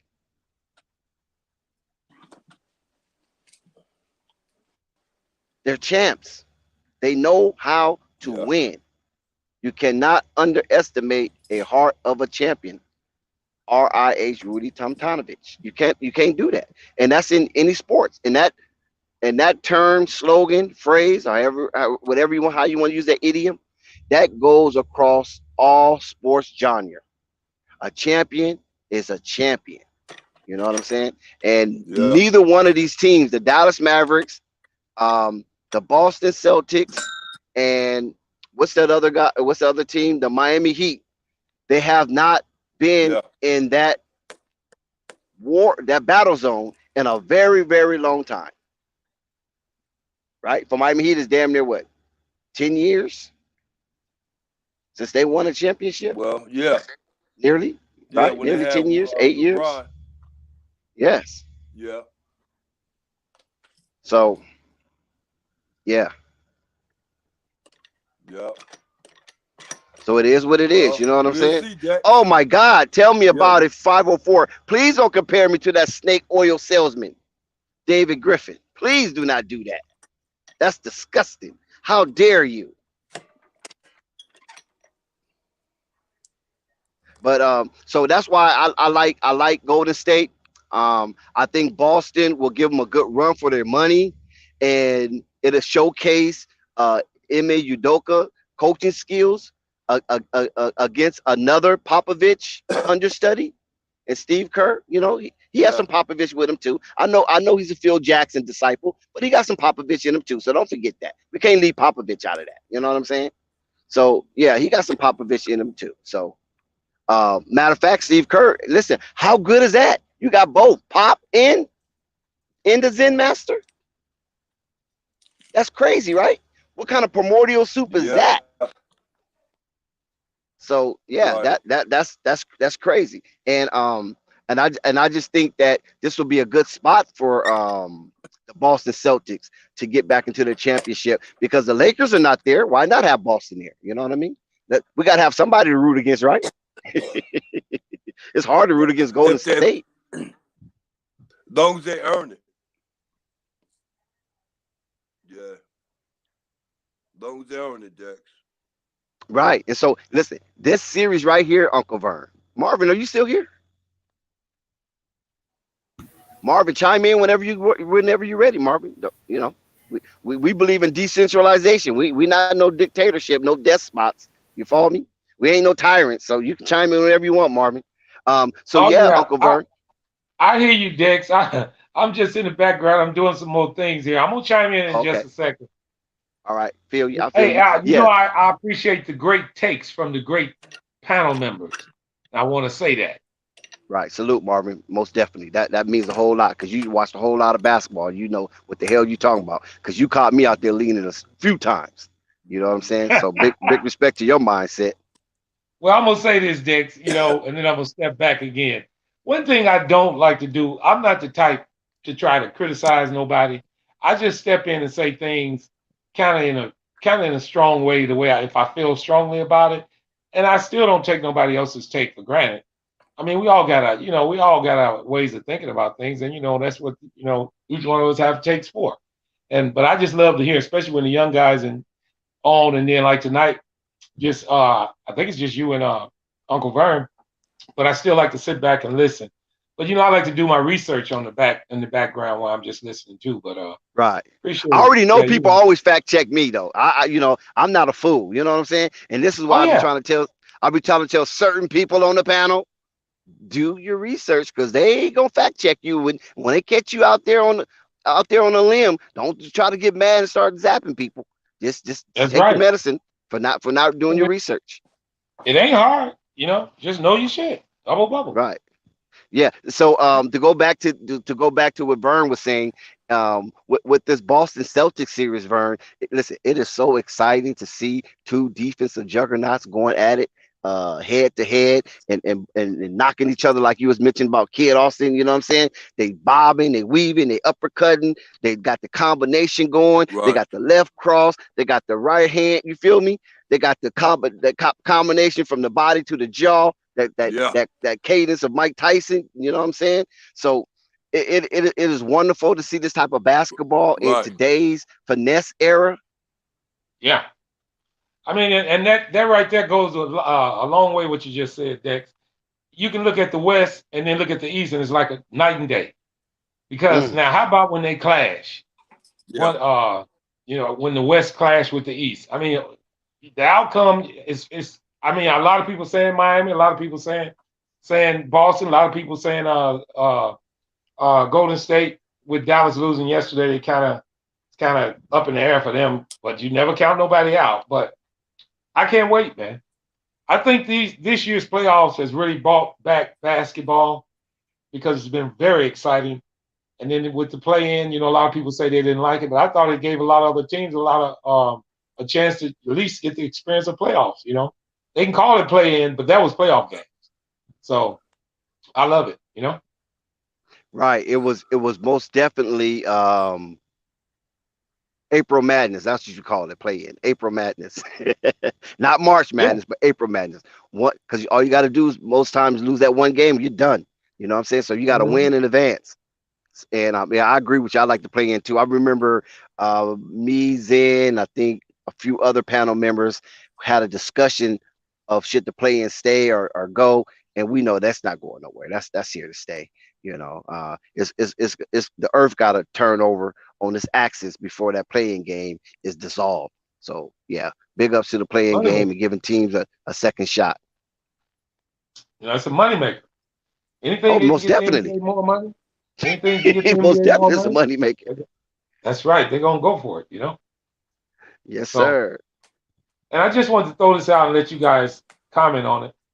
I don't know if you guys check Google, but I go through it about the same time every day, and they got about 15 different trade proposals up, man. All kinds of shit. So Right. here's this free agency coming up, man. It's gonna be a wow ride, man. Right. So I and then agree. I'm glad you mentioned that. I think a lot of players gonna move around, man. I think it's gonna be some moving around, man, because it's a lot of teams. It's not too Some far real, off. You know what I mean? A lot of teams need one or two some real pieces. big surprise. Yeah, hey, some real big surprises gonna be transpiring this summer. Believe me, some real big I'm gonna surprises. bring up here in a second, Dex. Something. I'm gonna bring up the free agents for this year, and let's do a little walkthrough. See if we can predict are these guys gonna stay or go. I'm gonna do the top 10, and let's see what we get out of that. How that sound? Go ahead. I got to bring them up so you guys can go ahead with a conversation. Homogeneous. Hang on a second. Yeah, that's because I think that's really gonna be something because I think that situation out there with the Bulls with Zach LaVine is really gonna take a different turn. I think I can't see Zach LaVine saying, "Look here, hey, look at California." You know what I'm saying? And if he get a chance to do that, there, he might try to force his way to do that just so the strength of Listen, DeRozan might be holding it down for the Bulls for a minute. Zach LaVine is out there looking for new property. I don't know if he's going to keep his old property down there in the valley or if he's going to sell it. So that is a telltale sign right there. That's why I couldn't figure out what the hell Zen was talking about, some Seattle stuff being close to Portland. The man lives on the beach, okay, just like the rest of these players. You feel me? And now he has an opportunity to actually stay home where his partner, his helpmeet, the woman of his dreams, wants to remain there and not go back and forth to that chilly cold of Chicago. It could have an effect on him like it had an effect on LeBron. LeBron was a little hesitant of moving from Cleveland, coming out to LA, but once his girl just kept putting it in his head, dude, I'm trying to get to LA. I'm tired of just going to LA on vacation. I want to live there. And his son wanted to go to high school out there and not go to the high school he went to keep up his legacy. And it was on and cracking. Next thing you know, LeBron was an LA Laker. So you just never know how these type of location, which is called prime real estate, affects NBA players. And a lot of times it's not about the money, you know what I mean? It's about a peace of mind. It's about, having your family with you at all times instead of while you playing in Chicago, your family living out in LA because they want to go to school out there or they want to, do whatever they have a business. They want to open up their businesses out there, selling cosmetic products and things of that nature or whatever it may be. But you playing in Chicago or somewhere, but you have to come to LA to the summer because during the spring and winter time you playing basketball. And so Sometimes, the family comes down to visit and hang out with you, and then you go on the road and they go back to Cali and with the rest of their families out in that area. So you gotta understand that as well too. So that's a dynamic. Not saying that is the sole purpose of him exploring free agency, but a lot of times it's based on lifestyle, and it's based on when you have a partner like that. You know what I'm saying? Like a Zach LaVine wife and things of that nature, a strong woman who understands the nature of business and things of that nature. Sometimes, hey, we did this for you for 7, 8 years. Now do this for us. You feel me?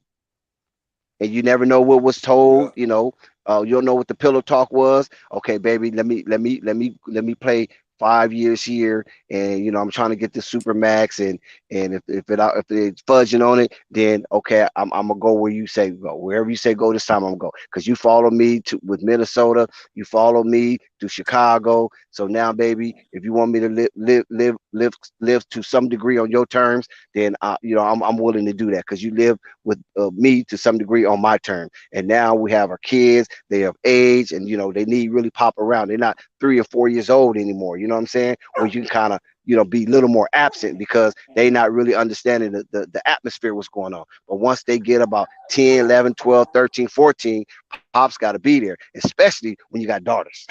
You know what I'm saying?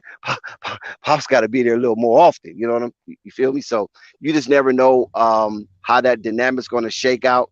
But I'm hoping he returns to the Bulls. I'm really hoping he returns to the Bulls, because he Okay, got Lonzo I over got. there. I'm sorry. Go ahead. Yeah, he got Lonzo over there. He helped solicit it and recruit DeMar over there. I know the season kind of went DeMar way, but at the same time, you see that you have something really special in Chicago. But that's only from a fan perspective. But from a family man who travels, like myself, I know how I can get. You feel what I'm saying? When wifey be like playing tug of war with you, you feel me? Listen, we need you here more often.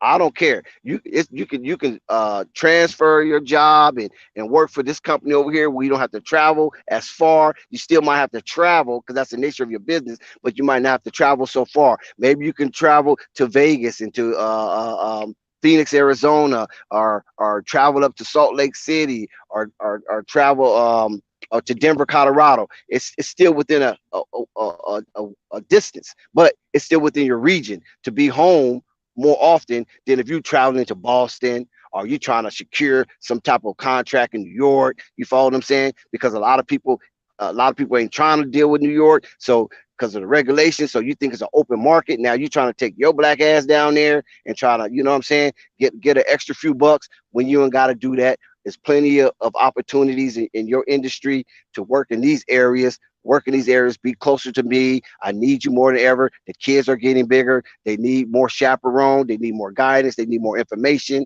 on daily basis. So a lot of that stuff can play tug of war on your ambition. And like I said, when you have a household like that with a beautiful, strong woman like he has, then you have to compromise, because you already negotiated when you was going for your dreams. So you negotiated and she was cool with it. Now it's time for the kids and her dreams to be unfolded. Now, can you sacrifice? Are you, or is it about the money? Do you got something different going on out there that we should know about? If not, we want you here. And if we your priority, then you should want to be here with us. And the little extra money they offer you up out there really shouldn't dictate whether you come or stay. Hmm. I got I got a couple of free agents out here, guys. I just want to get you guys' takes on this. Just to see what you say. What I'm gonna do is I'm just gonna throw out a name, and you guys one at a time tell me you think he's gonna stay with his current team, or if he's gonna leave, and who would you like to see him on? Maybe. Is that okay? Go for it. Yeah, go ahead. Vern, you Go ahead. first. You first, Vern. And the first name I'm Hey, gonna go give you ahead, Dave. guys First name I'm gonna give you some kind of significant guys because that's gonna make a difference and probably gonna end up leaving, or maybe not. First guy I'm gonna bring out, and to you, Uncle Vern, is John Wall. He's a free agent this year in the summer. What do you think about him? Is he gonna? I mean, that's a hell of a one to start with, but I'm gonna throw out John Wall. Be Currently myself playing with with. John Wall. I think be He's myself with currently on John the Wall. I Houston, think right? John. I'm sorry.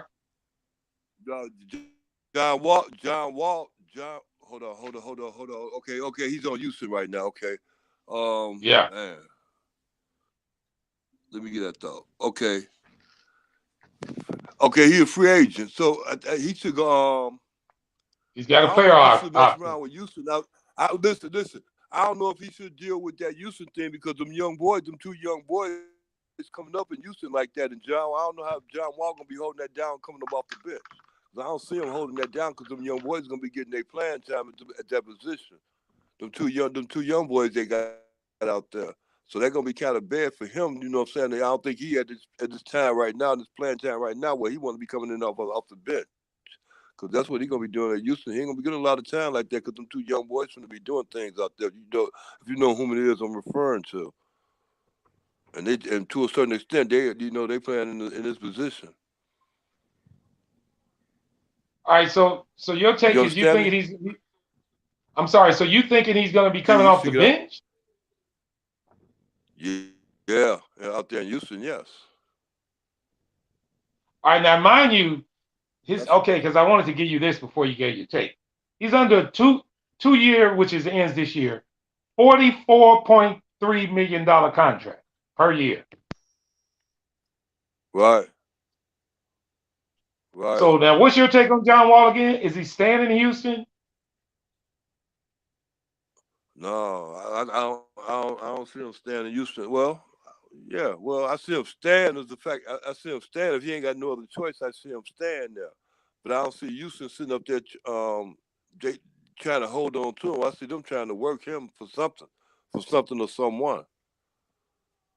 You understand me? Yeah, Because of the size of that contract, and then it goes right back to what I was saying before. You got them young guys out there. There's two young guys out there that's playing very good right now, and they playing at John Wall's right. position. I know at least one of them playing at that position right there that's holding it down for real, and he gonna be on the court.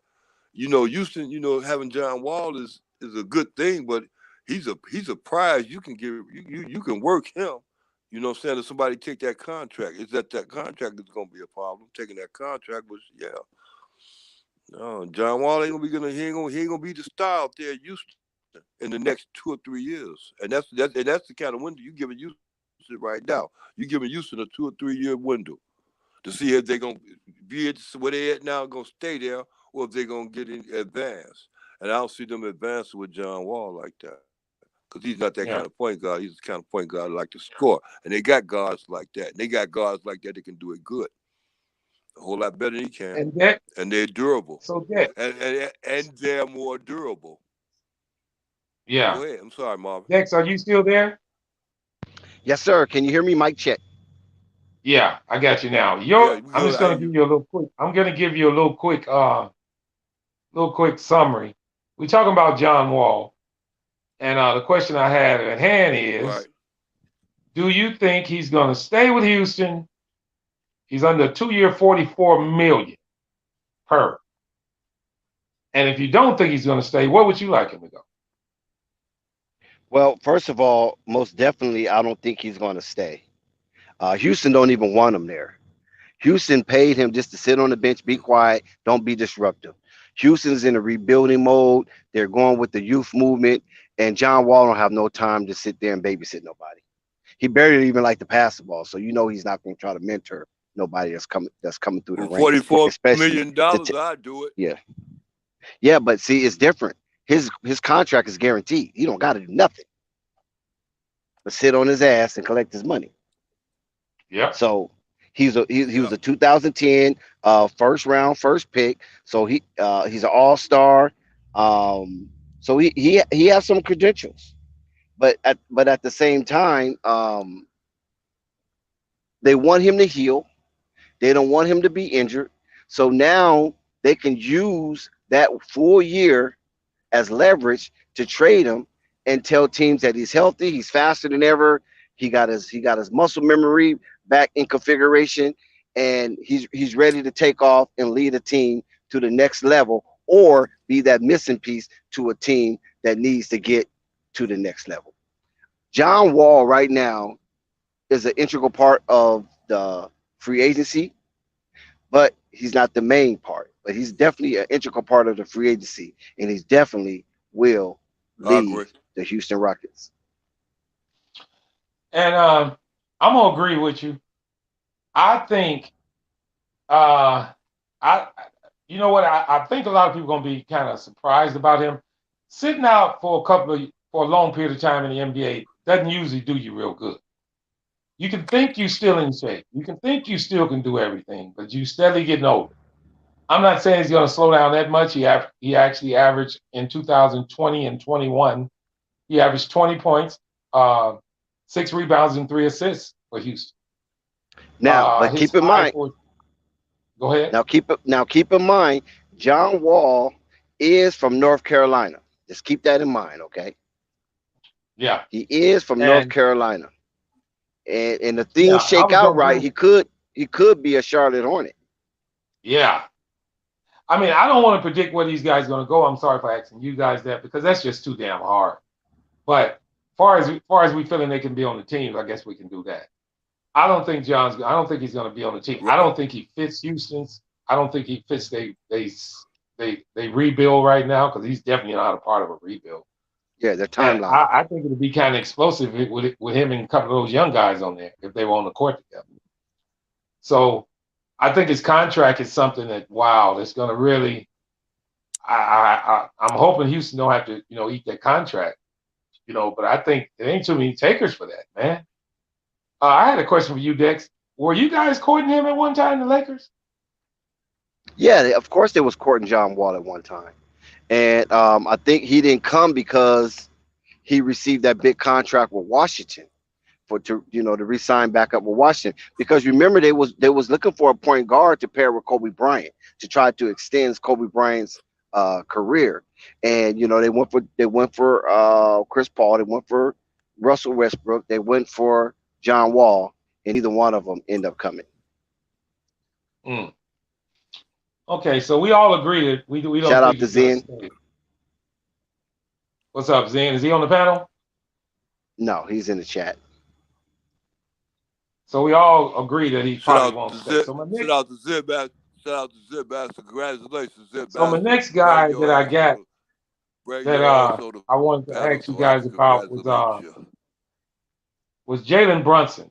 And if you don't mind, Dex, you go first on this one.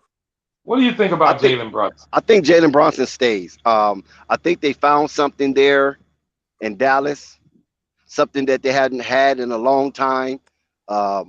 Two guards pairing together, like Jason Kidd and Jason Terry or Barrera. You feel what I'm saying? That triangle, 3-headed monster that they had, and they eventually won a championship. They haven't had that there in a long time, especially with the congruency of the hierarchy and the understanding of that parallel with who's the man and who's helping the man. And that combination right there, Dallas found that they can work with Jalen Brunson with Luka, and there won't be any strife amongst the two because it's a brilliant understanding that who's the man and who is helping the man. Just like the days with Rolando Blackman and Derek Harper. So yes, Dallas will re-sign Jalen Brunson and keep him there and wait on Hardaway second, to come back to go ahead and fish and try to get into a championship. a NBA Finals game again. I'll go next on that one, Vern. I don't disagree with you, Dex, but I'm just kind of up in the air about this because I think Brunson was playing for his contract in these playoffs. And I think he did pretty good. I agree. Now, my concern with this deal here is, can Dallas sign it? Can they afford it? because they got a couple of pieces they missing. Is it more vital for Dallas to look for a big man, let Brunson go, keep Luka, and depend on Hardaway being that Brunson? Is my thoughts. And in my eyes, I think that would be the best route, Dex, because you get a chance to save that money from Brunson. You know what you got in Hardaway, who's already signed. Now you address your big man issue because you didn't have to give it to Brunson, because I honestly believe Brunson's going to command quite a bit of money. I really do. And if you can talk him into a sign and trade, you can get something back for him. I mean, I'm just thinking as a GM. And the reason I'm believing this is because Luka's not going nowhere. And he's already on the max deal. Well, how much more money do you have to give to Brunson if you want to address your center position? So I think Dallas is in a kind of iffy situation here, but I believe they might turn towards, well, can Hardaway replace Brunson? And I think he can. And if he does that, if you do that, now you got a chance to address your center position. Will you? Okay, question to you guys. Well, I don't have a question. I'm just going to say this. I don't think Dallas team would get better if they paid Brunson and didn't address the center position than if they let him go, not necessarily free, maybe in a sign and trade, and then make sure Hardaway is okay, and then address their center position. Because I really believe Dallas is 1.5 to 2 pieces away from being a solid team. Now, I know if you lose Brunson, you're going to diminish that. But we don't know that exactly because Hardaway hadn't played in these playoffs. So I would put my bank on. There you go. And not only that, Brunson is going to – you got a lot of teams going to be courting him now because they see him. So I think it's going to be hard for Dallas to match what somebody else, try to offer him. And I think they might decide to go ahead and let him go and believe in Hardaway and then try to address their center position. What do you think about it? What position Hardaway play, though? He's not a 2 guard. Now I can say that. He play a small forward, but he can play 2. Exactly. And then you got Dinwiddie. So Brunson doesn't affect his Dinwiddie game there too, though. But see, you still have Dinwiddie there. So I mean, to throw that big money at Brunson right now, I'm not saying it's a mistake, but I'm saying it's okay. Question to you, Dex. Like I said, I didn't want to ask this question, but I'm going to go ahead and ask. Is the glaring hole on the team more at center than it is if you lost Brunson? I think if you lose Brunson. It's what? Say it again. Say that again, please. Okay, here's what I'm saying. Can you plug and play with Dinwiddie and address your center, or do you not address your center and just keep Brunson? Okay, because I believe if you pay Brunson the money he's going to command that, you're not going to get a good center. You're not. I just don't see Dallas having enough money.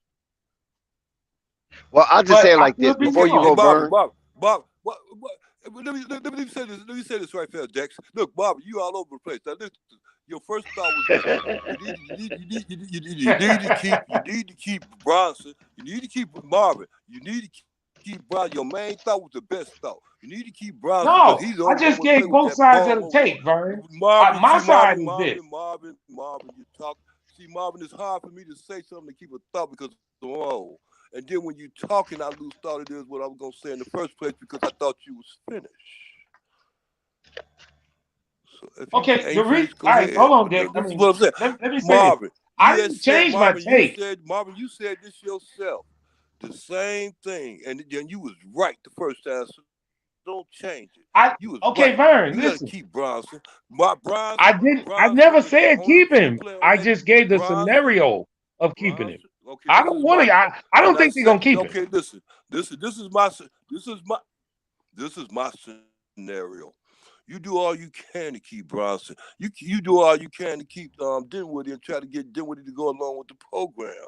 If what's his name want to go, if Hardaway want to take a jump, let him take it to a jump to a certain extent anyway. Because your main players are those 2 players because those players can produce for you offensively. And they have a game defensively where they are a threat.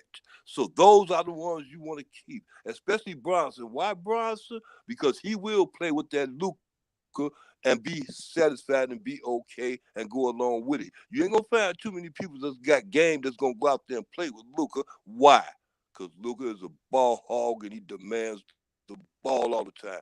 Brunson got good game, and he can let that game go when Luka got his ass hurt for them 20-some games out of the 80-some odd games they played anyway. So no, you don't let Brunson go. All right. Why? So Listen, you don't let Brunson go because you go this far. Listen to me. This is the answer to the question.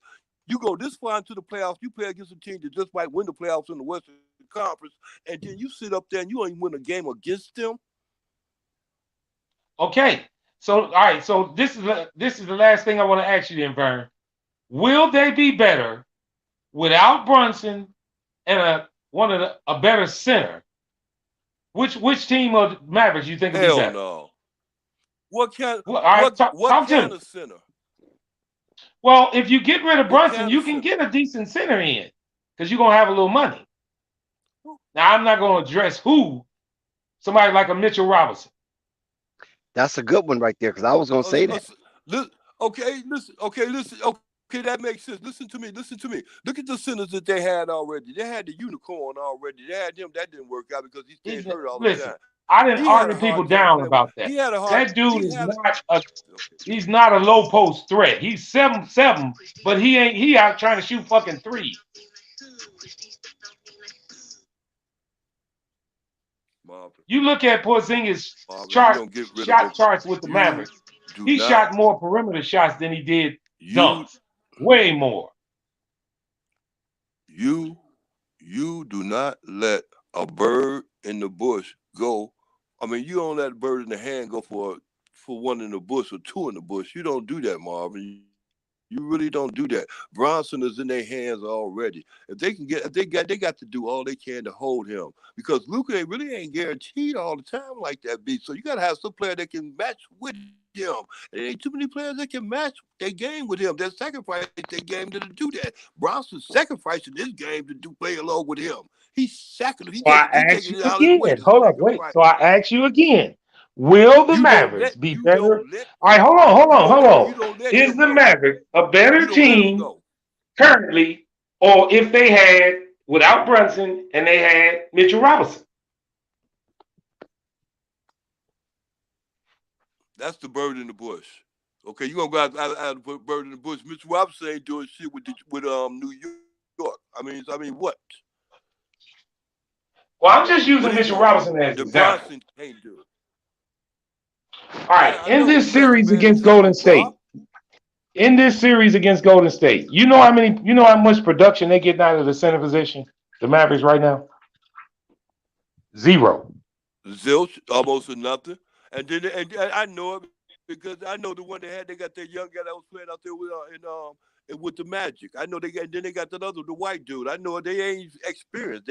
None of them they ain't got no experience. They ain't got no experience. I know that. They suffer from lack of experience. Why would you get one of the young guys that got experience? That's my point. But okay, all right. I'm gonna go to the next guy after that. I ask you this last question. Do you think so? All right. Is it realistic to you, Uncle Vern? If you sign Brunson, are you getting a center? If you sign Brunson, if you re-sign Brunson, you got to. I mean, okay. So where's your money coming in to get a center? You got to get a center. They got that. Well, listen to me, because you just asked one question, and when it comes down to money, you look at their owner. And then you ask that question again. Okay, there you go. Boy, it'll take you long to catch on. Why are we still stuck on Dallas, though? You said you had a list. Yeah, but because he ain't got past Brunson yet. He want to get Brunson going. Brunson ain't going nowhere. Oh, yeah, I got 6 or 7 more players. I mean, we were just on Brunson, but we can go to the next one. Not a problem. Okay. Boy, hey, if you satisfied with Brunson, then you ain't got. I'm tell you, boy, Brunson ain't going nowhere. If Dallas got some sense, they won't let him go nowhere. That man got a lot of money. Back to you, Marvin. Okay. All right, the next guy. I'm pretty sure this one here is pretty easy. Well, no, I don't know if this is pretty easy. And I'll start with you, Uncle Vern. Bradley Beal. Yeah. Does he go? Or does he Bradley Beal? Does he go or does he stay? If I was him, I stay. If I was him, and I do anything New Orleans can do. New Orleans can do to hold on to keep him. No, he's in They'd be Washington. smart to try to He's in keep Washington. him. Bradley Beal's in Washington. No, didn't he? Which one is? Oh, that's right. He just went to. Okay, I thought he was the one that. Oh, that's what's the name? I'm thinking that was the one that went to New Orleans. I'm sorry. Yeah, Bradley No, Beal. Bradley He Beal's in good. Washington. He He's in good. He Washington. good out there Washington. Right. I recognize. I know that. I know he good. He played good with Washington. Then he played good with what's the name with Kuzma. They came up. He played good. They came up through there like all right. They did. They good. They good. They keep him. I think he gonna want to stay too. I think he wanted to stay there. Okay, now you know Washington just recently just made else. Washington just recently made some moves in right in the trade deadline. Was that an indication of them keeping him, or was that an indication they thinking about letting him go? I think it's an indication of them keeping him. Yeah. Okay. I think they're gonna What you hold think him down. Because they Marvin, they will have a reason to let him go, allow him to walk because of the fact that they can't pay him and hold him down because they ain't got nobody else to a certain extent. Why would you do that? Why would you cut off your nose and spite your face? Let him go and do I'm gonna give my take last. I'm gonna go to Dex. What do you think about that, Dex? Repeat that again, sir. Bradley Beal, does he go or is he staying? No, he's staying. He's staying. Yeah. He's You really staying. believe that? Yeah, I think Bradley Beal he was at his height about 2 years ago. I think now a lot of teams teams and GM understand where his mindset is, and I think he's just the perfect fit for the Washington Wizards. So he'll stay. So you don't think nobody else is gonna court him that much? Huh? You don't think nobody else wants him? Nah, nobody really wants him. Not now. Okay, my take on that is I think he's leaving. I think Bradley Beal is gonna look for something better. I think he really has that championship breed in him, and I think he wants to win. I don't believe it's all about money for him. Now, if they just offer him something just ridiculous, then that's something different. But I believe if he gets an offer from a qualifying team that's up and coming, I think he'll take it. I mean, just for the simple fact that he's been stuck in Washington in the same situation for a while, even though they did make the playoff here recently. But I mean, how far realistically all of us think Washington's going to go? So I think Bill might decide to make a move. I don't know where. Let's see what happens on that. Next player up, Miles Bridges, and I'll go first on that one. Miles Bridges, wow. I can't even say really if Charlotte is thinking about him building. I know they're not building around him, but him being a vital piece to that organization going forward. I'm not sure if this last playoff performance. No, Miles Bridges. So what I'm thinking is this. Go ahead. I'm sorry. I'm thinking maybe quiet as it kept, this last playoff performance, that situation with the ref might have kind of damaged him in Charlotte. And I think he want to try something. I think he might want to try something different too. I'm not sure because I'm not a true Charlotte fan, but I don't see him being unhappy. But how long has he been stuck in the same situation? I look at these free agents in the sense of, okay, do they want to win or do they want the money? I think Bridges might want money more than right now winning, but I think he's going to have more offers from other teams. So I'm thinking he might be an odd man out in Charlotte, and I think he might move. Vern, what you think about Miles Bridges? I kind of think when you came down to the end part of it, I kind of see where it makes sense right there with your assumption. But then I go right back to that with this right here with him and Melo. And I see Melo being out there at least for the next 2 years, B. And I see him out there trying to get that money. Not trying to get, but taking that money that they're going to offer him. I think they're going to offer him a truckload of money. You understand? I mean, I see him take that very comfortably because he can see a future out there with Melo and hopefully what they can bring to that organization as far as the direction of that organization going in, because he ain't having too much problems. He ain't having no attitude problems out there with that organization at all. he out there having fun with doing them, and he just hoped they go in a better direction, which everybody else did. They got rid of that coach, whomever reason for getting rid of whatever reason for getting rid of that coach, evidently he gone, and I don't see him being this distinguished or bit upset about that situation in the first, right now anyway. So I think he gonna have a bright future out there in Charlotte, as long as Melo out there with him. So is he going to stay? So is he going to stay or is he going to go? Is he going to stay or is he going to go? Get that, stay and get that money. Oh, okay. Charlotte gonna throw a boatload. Charlotte's gonna, let me repeat it again. You're not listening. Charlotte's gonna throw a boatload of money, a truckload of money at him. He's gonna stay and get that money, have fun with Melo for the next 4 years because they're gonna throw him a 4-year deal. He'll do it for the next 4 years. He'll be with Melo for the next 2. All right, Dick. What you think about Miles? Because the main thing, this is the main thing to that. I'm sorry, this is the main thing to that. My reason for saying that because they finna get rid of that bum, Gordon Hayward. Okay. Back to you, Marvin. All right, Dex. Miles Bridges. Well, one thing in common is JaVale McGee, Kyle Kuzma, Miles Bridges. The one thing they have in common, they're all from Flint, Michigan. And the former two, McGee and Kyle Kuzma, do not play on the team that drafted him. I think Miles Bridges, see that you can't just say it because it all depends on how Michael Jordan and Mitch Kupchak parlay his contract. And right now, I think Miles Bridges is a little annoyed because if you want me, you should have been signed me. You follow what I'm saying? You wouldn't try to lowball me because remember they offered him the extension and he turned it down. So he gambled on himself, and it looks like he might have won. So whatever they offered him, I'm quite sure now he's worth more, and they had not coveted him.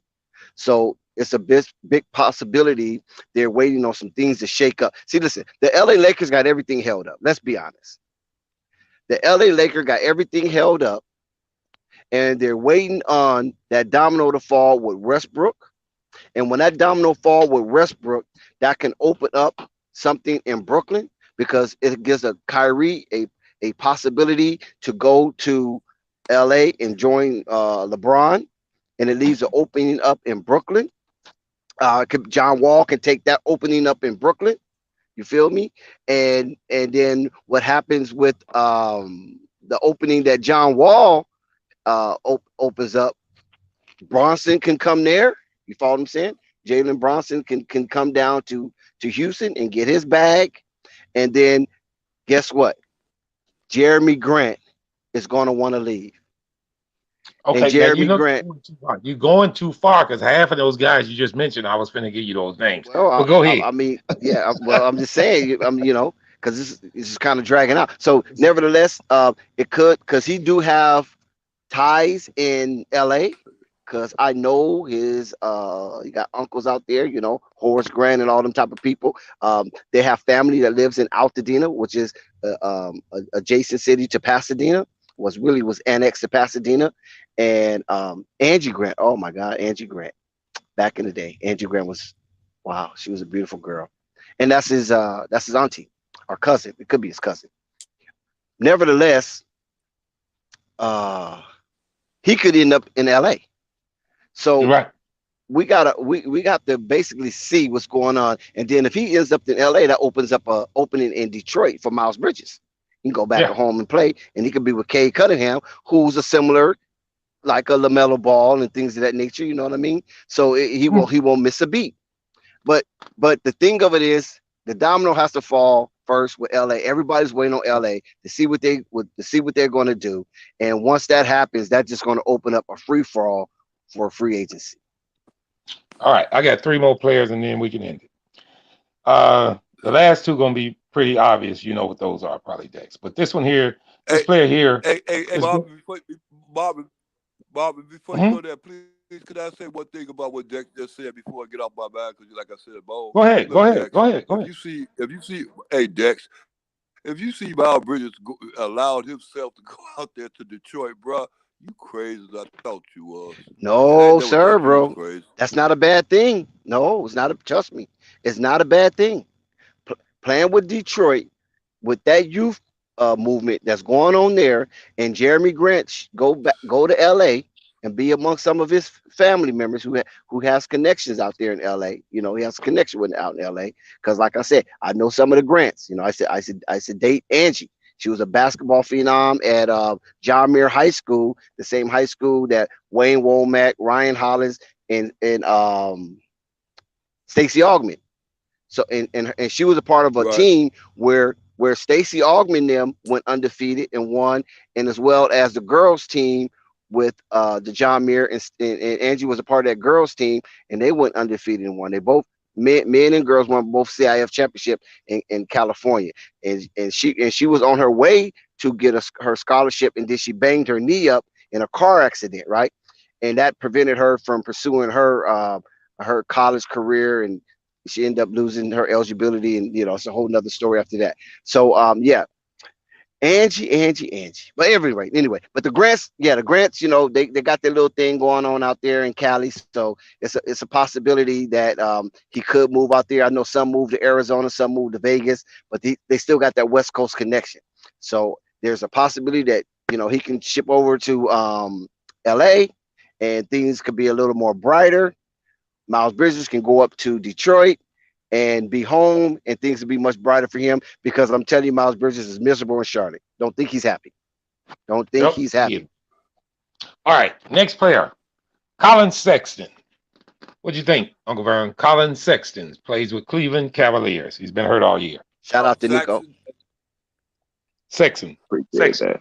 All right, what's Saxon at? He's What's still up, out Nico? here. He out there. Well, oh yeah, with the Cleveland. With Cleveland, right? That's the same one play with Yeah, he's Cleveland. still with Cleveland, but he was out all year. Where he played early in the year, and I think he blew his knee out. What do you think he's going to do? Stay or go? Right. Well, I think he gonna stay if he gonna get his money, but I think Cleveland gonna try to move him as fast as possible, because the dude that what's the name dude that young one they got they took him to the playoffs just now. Brought him into the playoffs just now. I think they're gonna keep him as point. Garland. You talking about Garland? Garland.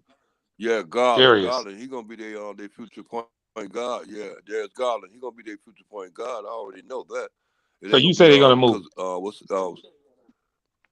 They're gonna move him. They're gonna move him. They're gonna get rid of him. They're gonna move him. They're gonna get up him. He's still young yet. He's valuable. I don't know how much he's demanding on his contract.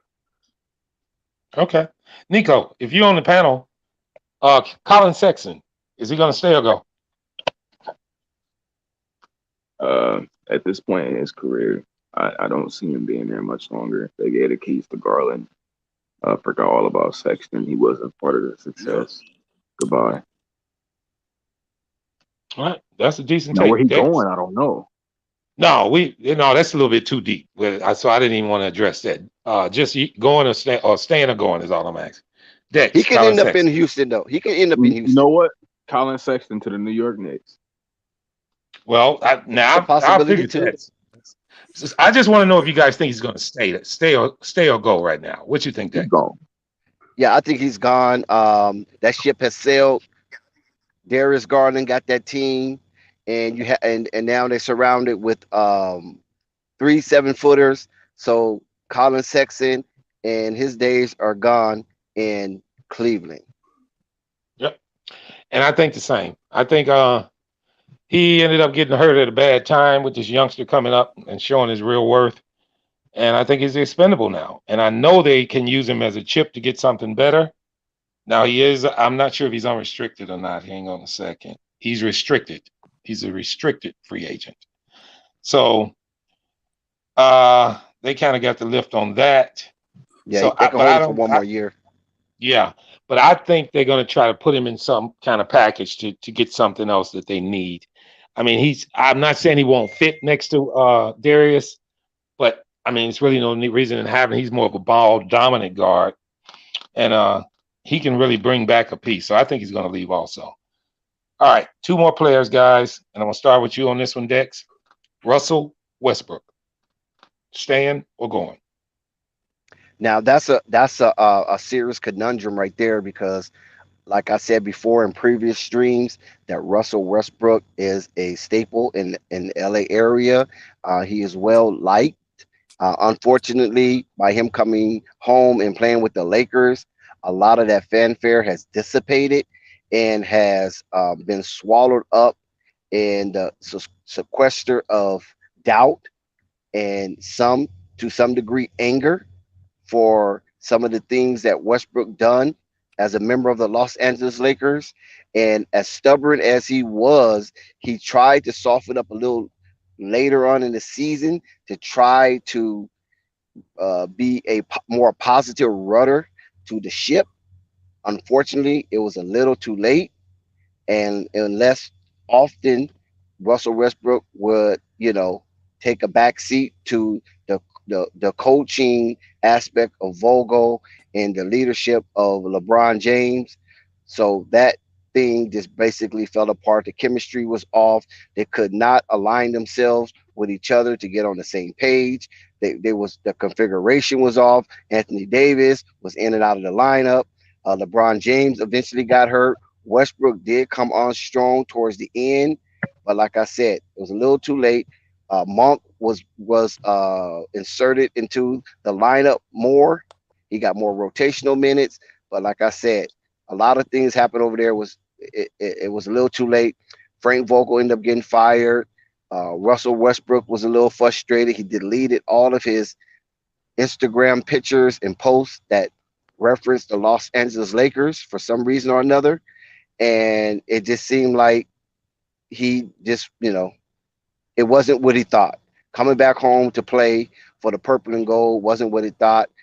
I think Russell Westbrook needs to go on a trade somehow, some way, and get back on that red clay in Oklahoma City, put on his cowboy hat, his little go-go boots, and just go and be a demigod in Oklahoma City Thunder. All right. So you're saying he going. Rico, Westbrook. I believe he's staying unless we get a trade. I mean, at the end of the day, what can you do with him? Just run over some shooters. I think they're gonna run it back. Wow. You believe they're gonna keep him? Yeah, unless they get a trade. I mean, what else? Like, niggas don't want $48 million on their books. Yeah, you're right. Okay. Smart ass, Uncle Vern. Rico. Uncle Vern, Westbrook. Oh yeah, boy. Hey, look, I couldn't wait till you asked me that question about Russell. Look here, it gonna be just like this with Russell. Russell ain't going nowhere. Why? Because you can't get rid of him. Russell gotta go somewhere. He want to go somewhere, and everybody and their mother want him to go somewhere else. But can't get rid of him. Why? Because that money is too much, and this game ain't all that. Sorry, Russell. Okay. Dead in LA. When you sit on the bench, whether you sit on the bench or you do a Ben Simmons, you're still gonna be in LA doing it. I feel a little different. There lies the problem. Goes right there. There lies the problem with that Zach LaVine going out to the Lakers because they ain't got the capital. Thank you, Marvin, for asking that question. Back to you, Marvin. All right, Mize. I feel he's going to leave, guys. I believe the Lakers are going to find a way to get this done. I think they felt like he didn't mesh well with LeBron, and I don't think they want to run that back. And I think they'll find a way. If they got to eat some of that contract, they'll find a way to get at least going somewhere. I don't think they want to have that same chemistry again coming back next year. And if they have to, they might have to do some drastic things to move him. But I think they're going to move him. So I think he's going to leave. Two more players, guys. And the next one up is Deandre Ayton. Hey, Marvin. Hey, Marvin, look here. Do you remember when what's the name, that nasty Kerrigan woman, remember they went and broke her leg? You know what I'm saying? Because Yes. she was going to beat the other girl. You know what I'm saying? That's the only way you go get rid of Russell Westbrook. You got to go send somebody to go break his legs. Sorry, Marvin. Okay, all right. Okay, damn. Let's not wish no bad luck on the man. All right, well, okay, Vern. That was Tanya Harding. That was Tanya Harding. He's talking about Tanya Harding. Yeah, okay. Now, Uncle Tanya Vern, Harding was kind of thick, too, though, man. Yeah, she was. She liked that thing. Shit, she Tanya like Harding was kind of thick. You know, I don't know why she and a messed with freak too, a straight that old freak. cold freak, man. Damn, Tanya Harding. I like that little snowbody had a little going on back, and that was back in the Yeah, she day. did. She didn't You know give what a I'm saying? damn. Okay. Yeah. Back in the day. To Okay, you, let's get off to of that. you, All right, you're right. Vern. To you, Vern. Hey, hey, This hey, what? Nancy wasn't bad neither. Yeah, but she was No, a she wouldn't. stick. She was a stick though. She wasn't like Yeah, Tanya Harding though. Tanya Harding was thick. She had a sister body. That's no bunny had a and sister she was a body, freak and they too, wasn't even and doing no she was a cosmetic surgery back then. damn right. She was already fine. She was Okay, already fine. Uncle Vern. To you, Uncle Vern. DeAndre Ayton, Phoenix Suns. Yeah. Going to staying. Yeah. Vern. I think DeAndre is on the way. I think DeAndre got his bags packed. You understand me? Oh, DeAndre got his bags packed just like that young man out there in Utah too. They got their bags packed. But yeah, he got his bags packed. He just trying to figure out who's got some money to want to play with it. Act like wait till Zach LaVine act like he want to go somewhere and see how fast the Bulls be running that what's the DeAndre real yeah. fast. You know what I'm Okay. saying? Dex, on you, DeAndre. Yeah, listen, DeAndre Ayton is from the islands. One thing about them island boys, they do not play the disrespect role. You cannot disrespect them. They will be respectful and everything in all manners of the way, but you cannot disrespect them. And when him and Monty Williams had that outburst, it affected the team. Nobody didn't want to play. Dallas ended up blowing them out. That is an unforgivable thing for a player to approach the coach in that type of manner. Things got physical. DeAndre Ayton, he's out of there. Brooklyn Nets look like they will pursue DeAndre Ayton. All right, I'm gonna go next, and then Rico, you can go last. I think he's out of there too, guys. I think this playoff series they just went through proved it, and I don't think Phoenix felt like he played well enough to give him the money he's going to actually ask for. So I think that Phoenix is going to look a different way. I hate to say it, I think they might be giving up on somebody that might end up pretty decent, and I think a change happened. I think it'd be good for both sides though. In the beginning, I think they both need to make a little change, and look at a different direction. So I think he's leaving also. Nico, DeAndre Ayton. Is he gone? Okay, Nico's gone. He's All here, right. but I guess he got his mic muted. All right, my fault. I was speaking. Oh, he was canceled. I was gonna say when it comes, DeAndre, when it comes to DeAndre Ayton. DeAndre Ayton, I do feel like he's bought into the Suns and their ability to win.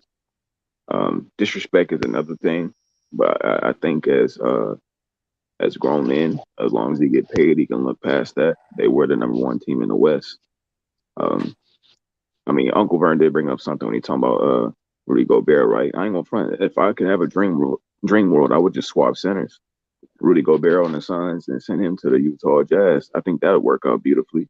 But I Good think, take. yeah, Rudy Gobert, the Suns don't need a center that does a lot of shit. Just play defense, get boards, pass the ball. The Utah Jazz need a little bit more from their center than what Rudy Gobert did. It'd be just a perfect, beautiful swap. But I do think that he'll I probably run agree. it back. They're the best team. Yeah, that's a So good take, you think Nico. you think he's staying or going? I said I think he'll run it back. They're a good team. Okay. But All Nico, right. And last, hold on one sec. Hold on one second. Nico, you had the perfect take, and then you muddy the water saying he'll stay. You should have just Oh yeah, stayed with the swap. I mean, that's some if they listen, would that take swap, that'd right be there, that could beautiful. be the take of the week right there. That's perfect. The way you laid that out, because yeah, but actually that is a perfect fit to the puzzle for each team. he's thinking You know what I he's mean? thinking it might not be realistic. He's thinking that's what should happen, but it probably No, won't. that That's is what he's saying. realistic. That is realistic.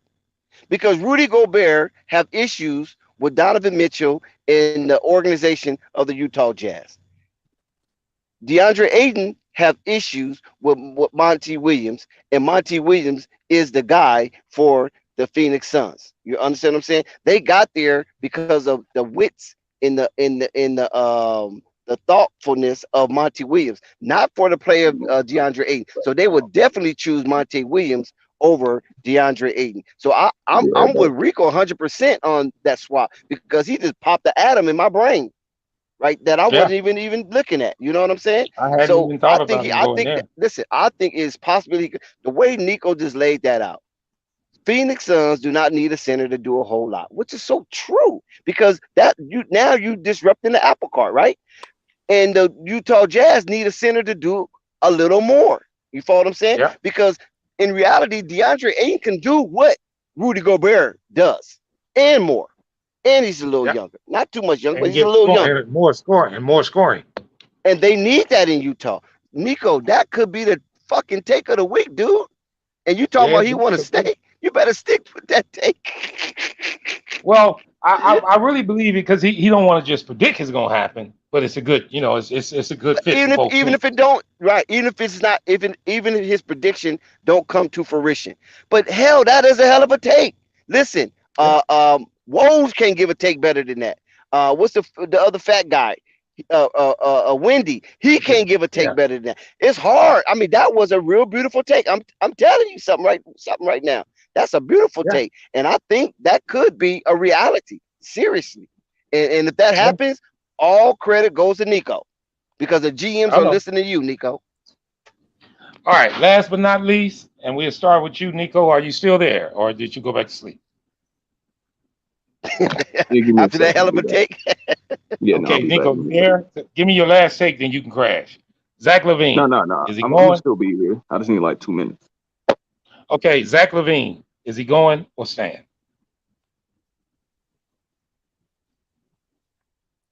Oh, he said he was checking out for 2 minutes. yeah, for Okay, 2 minutes. Yeah, he'll come back. Chime in when you come back, okay, Nico.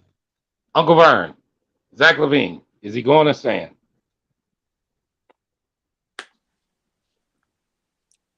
Is Uncle Vern going too? Who you I guess he asking? chimed out too. No, He I asking you, ain't That's asking you, Vern. Uncle no. I'm Vern. right here. I'm asking you, Uncle Vern. Hey, Zach Marvin, LaVine. Zach. Marvin. Look, it's just like I said before, Marvin.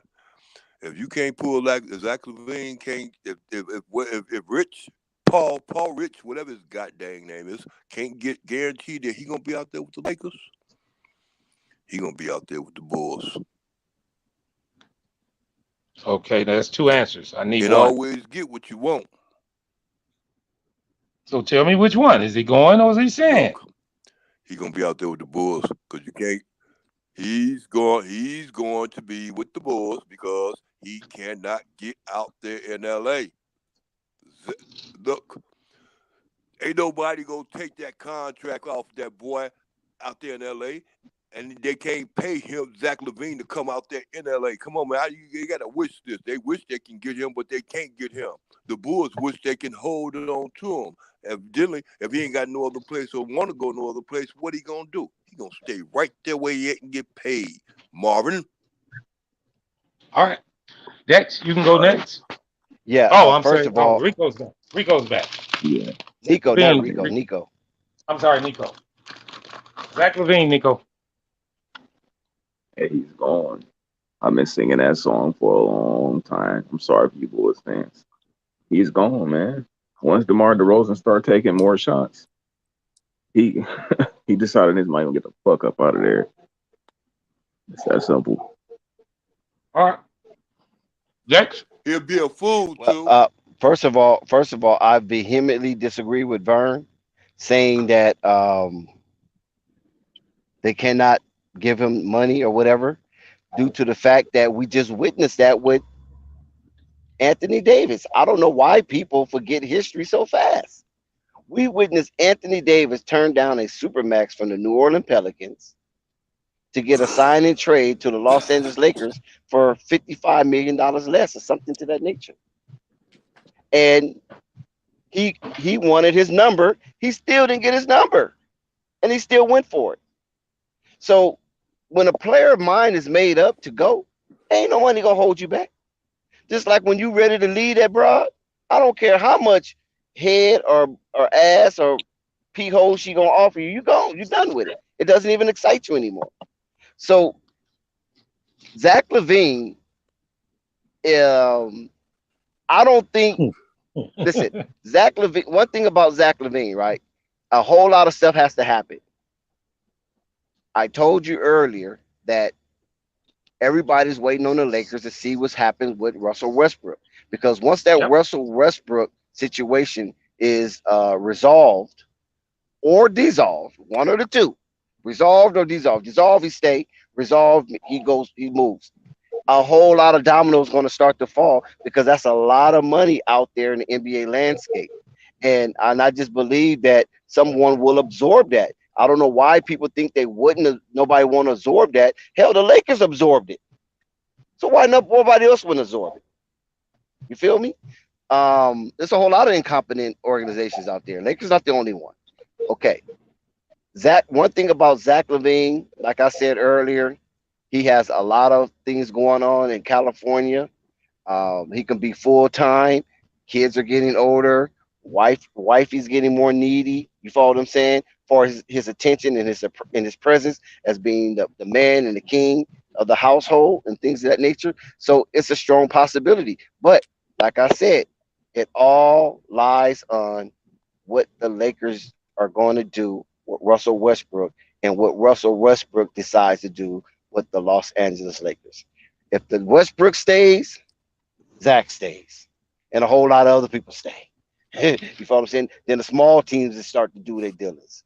But if Russell Westbrook leaves, that just opened up a pothole or a black hole for everybody to get sucked in to the frenzy of free agency. So I'm not committed that he stay. I'm not committed that he's gone. But right now, and as it looks like he's going to stay. Great take.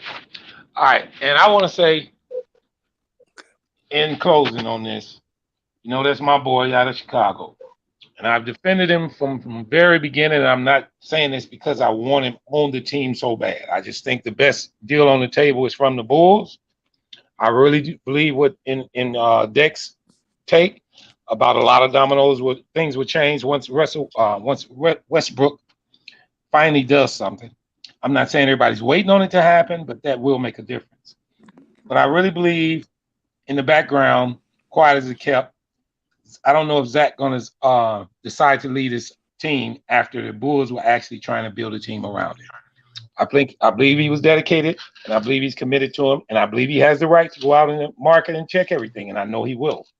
But I think at the end of the day, the Bulls going to offer him the most money. I'm not saying that's going to be the deciding factor.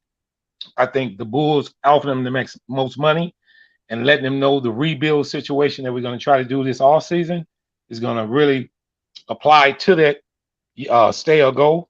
So in my eyes, I think he's going to stay, not unless somebody offer him just ridiculous money, or they only can offer him so much, and then they give him other incentives and whatnot, and Zach just decides he wants to be in a different location.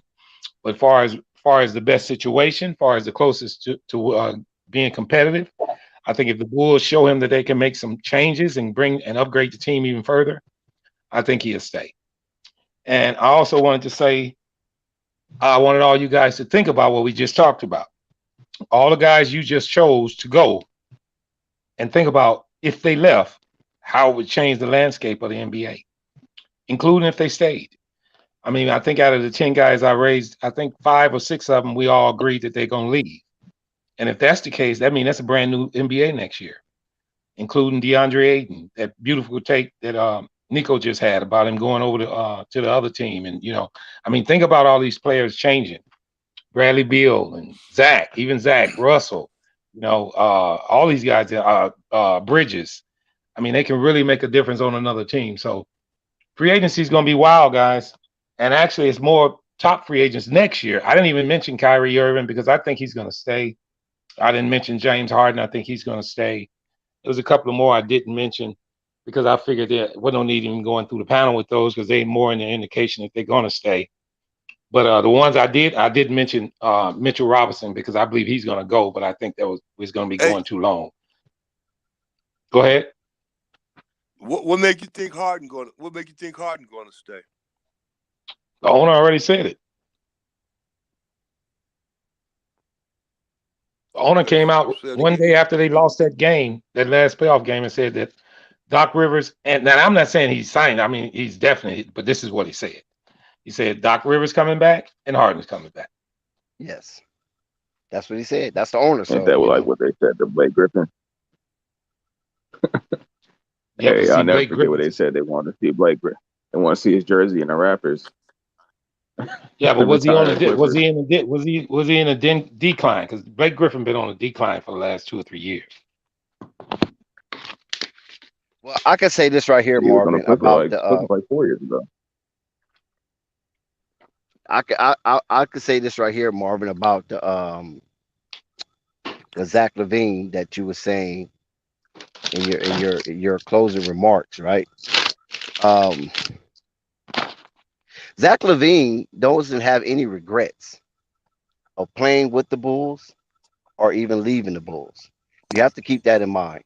If anything, he is more vindicated leaving now than he was leaving any time his tenure was a Bull, because he has helped the Bulls in garnering talent such as DeMar DeRozan, Lonzo Ball, Alex Caruso, and Vucevic. So just think of that right there. Just think of that. Just think of that. Zach LaVine could be the GM of the year, right? Because that is a talented core if coached properly. But would you be willing to leave that though, Jackson? That's the question I'm asking. That's my point. That's my point. That's my point. By him bringing those guys there, and if he already had in his mind that he probably wanted to do something different, you know what I'm saying? Then somebody eating potato chips. Why are you doing that? Yeah. Please mute your mic. So if that's the case, then Zach leaving the Bulls in a good position. He's not leaving the Bulls and they just sink all the way down to the bottom of the ocean. You know what I'm saying? They still a playoff team, and they might get to this. They might get to the first round. Yeah, with them or without them. They might get to the first round, or they might even advance. You never know, because they still got a lot of core talent. Plus, they drafted Ayo DeSumo. And you have a few assets over there on the bench to make something happen. Now, if the Chicago Bulls are inept and can't make nothing happen in the absence of Zach LaVine, then woe to Chicago front office. Yeah. So all this that it's a dire and people mad at LeVar for saying he's going to leave and all this and people trying to act like they ESPN with their stupid takes. Some of the Bulls content creators that's out here in this YouTube digital real estate. I don't listen to some of them. I'm like, what all these people, man? If you just don't like LeVar, just say you don't like LeVar. Don't try to use his take on Zach LaVine and then try to have a smear campaign against the man, like he's crazy. He don't know what he's talking about. Take it with a grain of salt and all this type of stuff. We might as well go with old media. Just say I'm an extension of old media, and I'm just hiding in YouTube, but I'm same as them. Yeah, because everybody got a right to their takes. Everybody got a right to their opinions. That's not an opinion. That's a feeling. That's not an opinion. It's a little difference. That's a feeling, because we all know that LeVar is LeVar, right? He always have very hyperactive takes, very for deep shock value and things of that nature. Not saying that he just being shit. My tongue is tired already. Not saying that he just not hyperbolic, but hyperbole. Not saying that he just putting it out there just to shake up the world, but basically what it did, that's actually what it did. But if you feel that what he says doesn't have any grounds or don't have any type of soundness to it, then dismiss it. Why come back with negative rhetoric behind it? Just dismiss it. I just believe I do appreciate that he just you don't saying speak. that, though. Yeah, I just believe that he just don't talk out the side of his neck and he don't pull shit out of his ass. Pause. I believe it has some type of niggas think he's stupid. veracity That annoy to the it. fuck out of me. Say that again. I said niggas be thinking he's stupid. That annoys the fuck out of me. Because how you gonna think he's stupid and praise his children? Listen, man. Let me explain something to you about that. It's just America is hard to break the cycle of dismissing a strong black man. It's hard to be like us to understand how they try to emasculate a strong black man. And if you're not strong minded and come out of that machine, you follow what I'm saying? Then you'll follow the same trend. If they saying it, then I'm gonna follow right with it. You feel me? And that's what I seen a lot on these. I'm talking about some big content creators now, not no chumps. Some nice big content creators. And some of them not even Bulls fans. They cover basketball, and when it's football, they cover football. Just have to have something to say about LeVar in the aspect of Chicago Bulls. And some of these people aren't even not Chicago Bull fans. You know what I mean? They just content creators. And some of them are Chicago Bull fans. And some of them just want to have a shot at, just take a shot at LeVar. And they probably was holding back because Lonzo was playing so well. So I'm just looking at it now like if Lonzo played like a dud, I can imagine the unleash they're going to put on that young man. I don't trust them. They're old media with old media mindset hiding in these YouTube streets. You feel me? It's just an octopus that have more tentacles now. He's not just on mainstream TV. Now they're all in YouTube landscape now. They're all around now. A lot of these guys with old media mindsets. You feel me? Because I believe my personal self, I believe LeVar came to break that paradigm. And since I believe he came to break that paradigm, a lot of things he say, maybe I agree, maybe I don't. But long as he here to break that paradigm and give guys like us an opportunity to spring forth, then I'm with that. Because an enemy of my enemy is my friend. And old media is my enemy. Because old media is the one that said I was a super predator in the freaking late 80s. You understand what I'm saying, guys? That's what they called me growing up as a youth, a super predator. You feel me? And I don't know, they call y'all guys terrorists because you guys was in so-called gangs and things of that nature. So y'all was terrorists and y'all get the RICO Act. You feel me? So that's what old media do. They love to castigate strong figures, and especially strong black figures. And when you out here carrying that same thing in 2022, knowing. Hey, Dick. Hey, I don't want to cut you off, but I want to add. I want to cut you off, Dick. So I'm sorry if I am. Look, I want to add on to what you saying because I'm catching on what you saying because I was looking at it like this too. Like I was saying, I was watching that young guy, fight today, and I was watching how he was going through with his father and stuff like that, and he was talking about how he came and everything. He done told us the story 2 or 3 times, 4 times already, but still, I was going right back to when he was repeating it again, and all those interviews that he did with these other so-called people out here in the media. You understand me? And he was going through them questions again. And it was just like he was giving it to us, Dex. This is how it's true. This is how he get down, and this is how he treat his father. And this is how his father treat him, and it's going just like that in that order. The media can't change that. That's what you saying. Sometimes the media come in and change your whole perspective and your whole personality sometimes on life. You understand me? But it ain't doing that with him. I catch what you saying, but I was noticing that too today too. When I was watching him earlier, that's what I was going to throw that in. Dex, I apologize about disruption. Right. So that's why I'm saying to Marvin, I Back think to it's you, more Dex. than opinion. Yes, sir. Thank you, Vern. It's more than opinion. It's more like a feeling. You follow what I'm saying? Because I know opinion. Everybody have ones like assholes. Everybody have one. You take it everywhere you go. I understand that aspect, but it's a little different. That's why the words are different. It's not synonymous. Opinion Yeah. is one thing and feeling is another. And if you listen good enough and you see the choice of words that some of these guys use, because they wield influence, because they're influencers, they're content creators, so they're influencers, they use certain words that can trigger a negative connotation on the person that they're speaking of.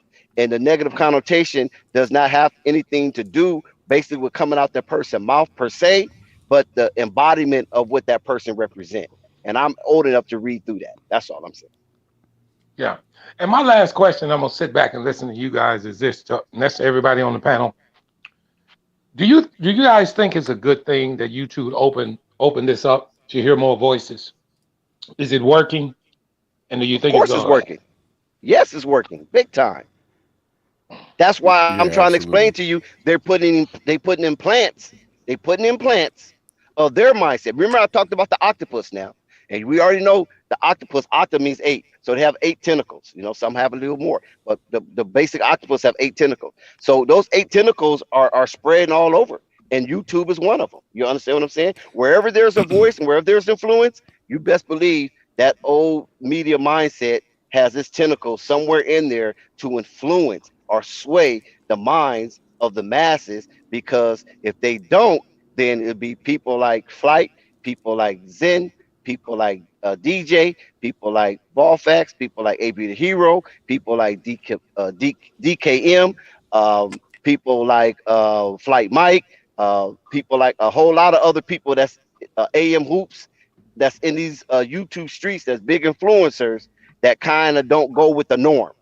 So that's why you get the JJ Reddicks. You get now the Skip Bayless is coming in. The Shannon Sharps is already in here. Stephen A. Smith is in here. It's a lot of money. The Knuckleheads are in here. What's his name? Stack Jack and Matt Barnes. YouTube. You know what I'm saying? Right, they're in here. Jamil Hill's in here. Michael Smith. It's a lot of those extensions from old media that's in here. Here's the thing, Dex. Most people don't, a lot of people, I should say, don't understand the fact that YouTube is the second largest social media network in the world. They just don't think it's social media. It absolutely is social media. The second largest in the world to Facebook. But I've had people argue with me that it was even a social media site. I'm like, yeah, that's because you don't understand what a social media site it is. It is. Yeah. And to your take on that, Dex, on the vice versa side, have they allowed it to get too loud? Are they worried? Not of course, YouTube will ban your channel. That's what I'm telling you. The moderator. Yeah, YouTube will censor you. YouTube will censor you, man. That's true. They will punish you. They will demonetize you. They will suspend you. They do all kind of stuff to keep you in check to a certain degree. Because they make their money. And they have people watching. Because they make their money off of ad revenue. So well, check it out. Dirty content. Let me say this real quick. Zen. Sure. Let me say, because you're looking real nice over there. Salute to you, soldier. That's why you're front and center. Thank you. Shout out to old boy Zen Master. Old boy NBA Zen Master. Check out his channel, like and view his videos and things of that nature. He goes live. Try to hit that subscribe button, that notification, so you can catch him when he goes live. His production is off the chains, as you can see right now, and we appreciate that he lends us his creativeness on Flight Sports TV, and this is why he gets the opportunity to be front and center, damn near as a priority. But nevertheless, and also to encourage others to cam up as well. Yes. And so nevertheless, like I was saying, is that YouTube actually constantly have people listening to your content. Don't think it's a mistake. And we had a video that was up, right?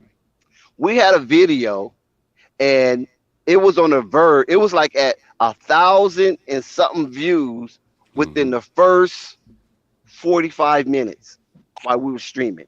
YouTube took that video down. Yeah, the bots get it first, and then they refer it to a person at YouTube, and then a person listens to it. And then we had to get that video back up. But when we got it back up, we lost all of the ad revenue and all of the viewership that was possibly going to watch that video, that stream. All the momentum dead. All the momentum is dead. That's why I want to go to this, Dex. Are they trying to silence the loud voice? Because they have been doing it, including the moderation, including the suspensions, including many things that they do behind the scenes. I think listen, DJ, I don't know if you heard of DJ, right? DJ, he's Raw Truth Media. Shout out to DJ. DJ used to have some of the best streams, right? They was very qualified. They was very intellectual. They was very mild-mannered and things of that nature. But somehow, some way, I don't know if it was because of a lack of super chats or whatever, but YouTube used to always play with his algorithm, and DJ had an army. You follow what I'm saying? An army of viewers constantly listening to his channel every day, ready for him to come on. But then in the end of it, it seemed like the views wasn't coinciding with the interest. You have to look at their profit model, Dex, and that is the more non-obscenity laced, more clean videos that are on YouTube, the more ad space they can sell to Tide. Tide does not want their ad floating in the middle of a conversation where we talking about N-word this, N-word Yeah, that. that That's was why my they do next it. situation. Yeah, Yeah. and But I that wanted to DJ don't use not to that though. cut you off, He don't Jen. use that jargon. You feel me? Right, but That's why I if said he's it was very speaking, professional. let's say he's speaking Black Power stuff, they don't want their brand associated with Nope, that. they don't want it there either. And that's what I was going to get to, guys. Before you guys carry on, I want to say this because I want to say Mm, this, and then I'm going to let you guys come to the next subject. sure. That's one of the reasons why I come on here so often and I say how much I appreciate Flight Sports TV because we can be professional. I say very little when I hear guys say that N word and this and that a lot. I Hmm. might curse here and there a little bit, but I try to make sure that I keep my takes at a respectful level.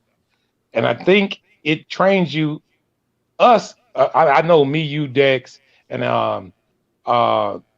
Zen, me, Dex, Zen, and a couple more older guys, Uncle Vern.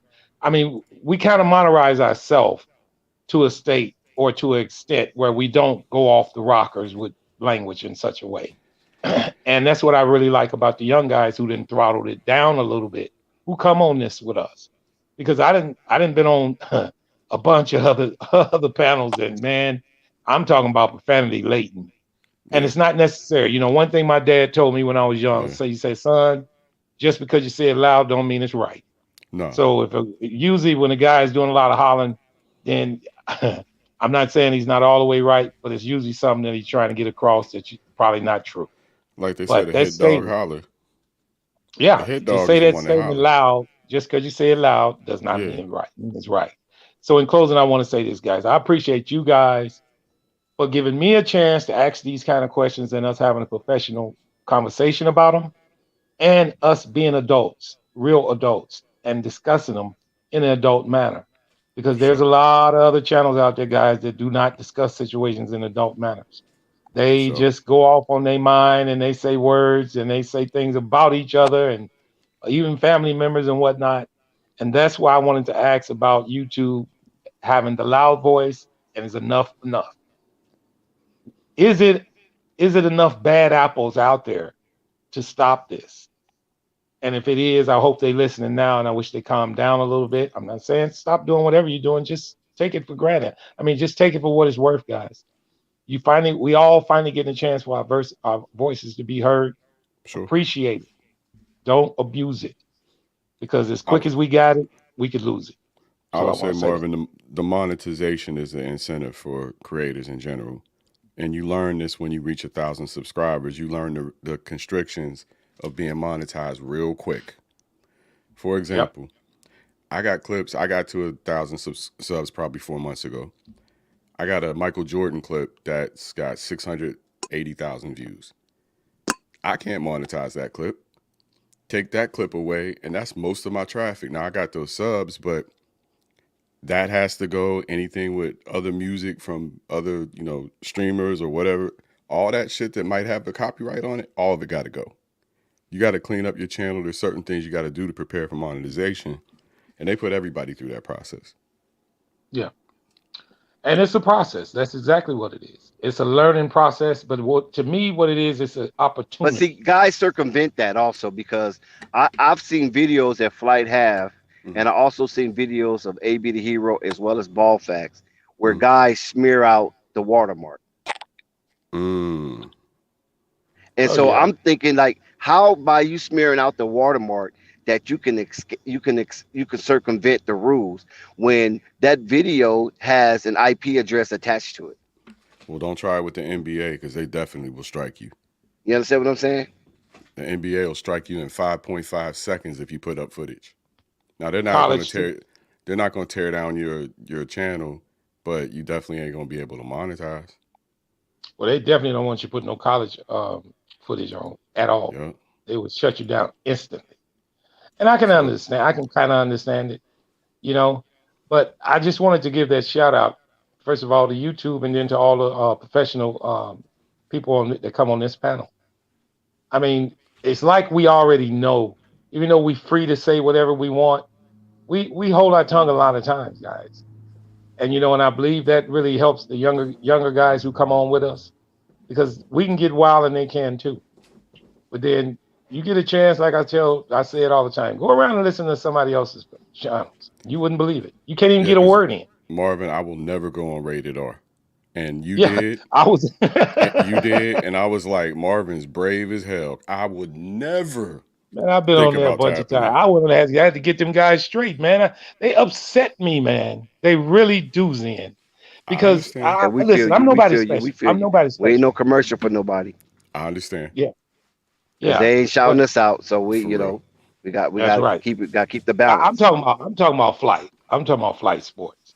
Mm. How this has really. I mean, from the start, from the first time that I came on, when Dex can remember when I first time I come on, I get into an argument to where we are today. It's a different platform. It's a different thing, and I really appreciate it. And I did want to end by saying I appreciate YouTube because they give a lot of people a chance to have a voice and And to to make do it money. professionally. Yeah, and to do it and to come on and have a voice and do it professionally, it shows who you are in a sense. It really does. Oh yeah, Kevin Samuels was making what, 4 or 5 million a year before he Hey, died. hey, hey, hey, Go ahead, Was up. that Vern? hey, Yeah. Hey, Marvin, look here. Hey, Marvin, look here. Let me tell you the first time I got acquainted with Flight. I came up on the show, right? I came up here talking real crazy because I was talking about how good Zoe was and how good Mello was. They liked it the way I was talking about Zoe, but they didn't like the way I was talking about Mello. So they started talking crazy. So I talked crazy back to him. Flight threw me off. He threw me off, but he didn't throw me off I completely. heard about that. I heard He about put that.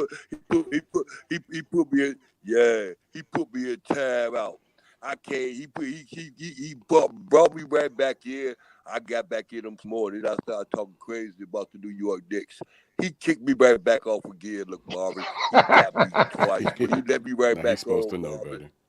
He let me back on because I wasn't gonna stop. Marvin, I wasn't gonna stop. Well, Well, I got most a definitely, question to Uncle you, Vern then. is a fan favorite. Uncle Vern is Yeah. definitely a fan favorite. But sometimes, just like Tricky Nicky was a fan favorite. But sometimes you Yeah. cross that line and it ain't no coming back. You're off, and that's it. You're done. Well, not trying to tricky Nicky's horn, but he been kicked off quite a few. Dex, you know that I dude know. Yeah, I know. is Yeah. kind of crazy. So that's the end of that. Probably But pride himself on it. I've been kicked I off of mean, because 5 no, I don't panel want to give no shows. levity. I don't want to give no levity to nobody. That I mean, it wasn't a good ending. But I mean, I mean this from the bottom of my heart. I've been on here. I've heard a lot of guys. I've heard a whole lot of guys. Now I know it's a couple of us that are pretty regular, but I've heard a lot of guys, and I really appreciate what I really appreciate, and that's to all the older guys on the panel right now. I appreciate the level of professionalism that the youngsters are presenting here now. Oh, They they got learn. They better. know They they got should. much better. Yeah, they're getting better, man. They're getting better, even in their language, in their takes, and their knowledge, and the chat also. I mean, you don't get this every day, and we learn from each other every day. Ah, And the chat ain't shit. Fuck them. No, oh I'm damn, just man. playing. I'm just playing. I'm just playing. Now that chat used to be like really crazy. You know what I mean? We couldn't even control it. Love you Yeah. guys, man. I'm just The messing chat was around. so wild. You time out somebody, he time themselves back in. Like, how the hell you time? How the hell you? I'm a moderator too. You get back through the back door. It snuck Yeah. in the What window. kind? What kind of shit you got set up? Sounds about right. I thought I just kicked your ass out of here. Sound like Vern, huh? But no, Yeah, man, it come seriously, back with different profiles, all kind of stuff. This thing used to be including crazy. coffee, man. Me and coffee had it out one time when I first got on here. And then, I mean, I knew we was gonna be tight anyway. But those are just strong opinions from both of us, and believing in our opinions. Same thing with Dex. How Dex he love his Lakers. He keep it quiet to an extent, but hey, if something good finna happen for Ain't him, he nothing will. to fuss He about. will. Shit, you know what I mean? That's What the right. fuss about? Not Yeah, making the but And just playoffs? like I hate, you know what? I wanted to say this too, Dex. Stop getting on Zen about his Portland Trailblazers. Hey, that's who we like, man. nah, Let him it's all roll with his right. boys, man. Listen, you Let know him We why get I on get me on about my Zen? Blazers. I'm cool with The it. only reason why I don't have the problem with Portland Trailblazers. I like the Jailblazers, but the only reason why I get on Zen because I see him sneak this in my Lakers and using LeBron and losing LeBron as a gateway. All the No, time. I can see between the forest and the trees. See, All the time. It's, you know what? It's something about being in the stands and saying, BLA. Yeah, you know what I'm saying? I already know where it's coming from. It starts to get to you after a couple See that? of years. Now you starting a war again, Zen. Now there you go already. No, because I already know he can't sucker me because I know. Once he say he's a Blazer fan, oh, okay, yeah. Yeah, a Blazer fan who And got the way that forced we to watch did the them in Lakers. 2000, Yep. he could Oh, never be a Laker fan. You gonna make sure he remember that too, right? Yeah, Right. Yeah, he remember that alley oop from Kobe to Shaq I'm gonna make sure you remember over this Grant. season What's too. his name? Grant. That was his name, Grant. Did we get more wins than y'all this year without Hey, trying? hey, Oh, what was yeah. your boy? Hey, what was your boy name? Grant, right? What was his first name? From Portland? Yeah. Grant. Harvey Oh yeah, the or power Horace? forward. No, not Harvey. Remember the one that had the dreadlocks? He was like one Yeah. of the first dudes rock dreadlocks in the Damn. league. Grant. His first name was Grant. No, his Oh, last his name first was name was Grant. Grant. I thought his last name was Grant. He was a big light skinned power Yeah, forward. yeah, exactly. Right. Yep. Yeah. I can't remember his name. I'll get it in a minute, Dex. Yeah. That But might have yeah, been before man. my Portland time. I've been around No, Portland it's not about before 15 your years. Portland time. Grant? Oh No, wait, you yeah, said because that's 15 when they years? was in the. Yeah. I believe they Yeah, was in yeah. the. That was They made it that to was in the. 2000. Yeah, So they that was made it to 22 the years conference ago. finals with him. I'll Yeah, look it that was up in a 22 minute. years Dex. ago. Yeah. Yeah, I first Yeah, I moved to liked it on Portland Grant in though, because 06. they had Grant and they had Rasheed Wallace. Mm-hmm. Yeah, So Grant was a yeah, powerful young man. yeah, he was. Powerful young Yep, man. Brian He was a Grant? rebounding Brian guy. Grant, that's who it is. Yeah, Yeah, Brian Grant. Brian Grant. I Yeah, remember Brian Hey, Brian Grant. Jax, Grant. who you talking Yeah. about? I remember. Grant? Who you talking about? Harvey? Brian Grant. Brian Grant. No, Brian Grant. That's it. Brian Grant. Who you talking about? Harvey Grant? No, Brian Brian. Grant. What? He played for Brian Grant? Portland back in the early 2000s. Yeah, Okay, He okay. was light part of that skinned brother. Jailbirds. Right? He was part of the Light Jailblazers. Yeah, He's yeah, part of the light Jailblazers, skinned yeah. brother. the Light white skinned skin brother. with the dreads. Yeah. Yeah, with the White dreads. skin Yeah, I with the liked it him dreads. though. I liked it him on that team. Of course, Rasheed Wallace, because he'll help you win a game. I got Rasheed Wallace will help you win a game with all them texts. And I liked it. Bonzi Wells. You know what I'm Was saying? Sabonis So I on that like. team? Yep. No. Arvidas. Sabonis was gone. He was gone. Arvidas was gone? Yeah, he was gone. Yeah, he was Okay. gone on that. Man, have you guys ever realized how good that guy really was? He was Which good, guy? man. Right. I mean, they got him on the. Brian Grant? Yeah, they got him on the. Or Sabonis? They're talking about Sabonis, but they got him Sabonis. on the tail end of his career though. He was He done. was real good overseas. Yeah. His boy balling out now. Yeah, his so son. it is. Ain't that so? Yeah. Finally Yeah. got out of Indiana. Ended up in SAC. I mean, that is an upgrade. That's for sure. Yeah, that's the question I wanted to ask you. He was playing. I'm trying to. When did Sabonis retire? Did he retire like 97? 97, 98? I think he retired. He didn't ever win a championship either, did he? No. No. Did Duckworth win a championship then? No, he was in a championship game. He was in the finals. Remember, he was on that Drexler team. Drexler, Buck Williams, Duckworth, Curse, Terry Porter. Terry Porter, Uncle Cliff. Wow, that's right. Drexler. Buck Williams was on that team. Buck Williams was on that Drexler. team. Right. Uncle Vern was on that team. Yeah, Scottie Pippen was on Hey, that man. team with the 2000 team. He was on that team, but he wasn't. You know he wasn't what? on that Clyde Drexler team. I'm happy you guys mentioned that because a friend of mine told me to mention this on this panel. Okay. He wanted me to bring up a player that I know Dex and Zen know about him. I'm pretty sure Uncle Vern know about him. But we rarely do talk about this guy, and that was David Thompson. Oh Skywalker. yeah, Skywalker. Yeah, OG Why? Skywalker. Why don't he get enough fanfare, guys? Nobody talks Because about the him. man was a dope fiend. Oh, Jordan that's came, right. and Jordan and- came right behind him too. Nope, I'll tell you. But he was a hell of a player. No, but though, not Ken. even that. Not even that. I mean, it wasn't because of Jordan came behind him. The man was an egotistical maniac. I mean, R.I.P. to him, rest in heaven or wherever he's at right now. But I'm just talking about the era that he was at. He was what, a 3-year star, basically a 3-year star in the league. But he was just badass in his day. But he was more so a star in the ABA, and then when they merged to when the Denver Nuggets merged to the NBA, then you know what I'm saying. He was a part of that good Denver team because it was good. That Denver team was good. You know what I'm saying. But his stardom came with the ABA, and he was part of the first slam dunk contest, and he came second to who? Was it J. Dr. J. Dr. J. He came second to Dr. J in the ABA first ever slam dunk contest. So that's where he got his fame. Then he got all that money. They moved to Denver. He got on drugs. He never recovered. And then, once he got out of the NBA, of course he recovered then, and then he died. But yeah, he was part of that North Carolina State NCAA team that beat UCLA. So yeah, wait a minute, he had a good. I thought he went to North Carolina. He went to State. No, yeah, North Carolina State. Yeah, he played with Nate Burleson. Oh, okay, that's right. You know what's crazy? All that would be remembered and cherished if it wasn't for one ball nigga that everybody worshiped. I'm just saying. Mike.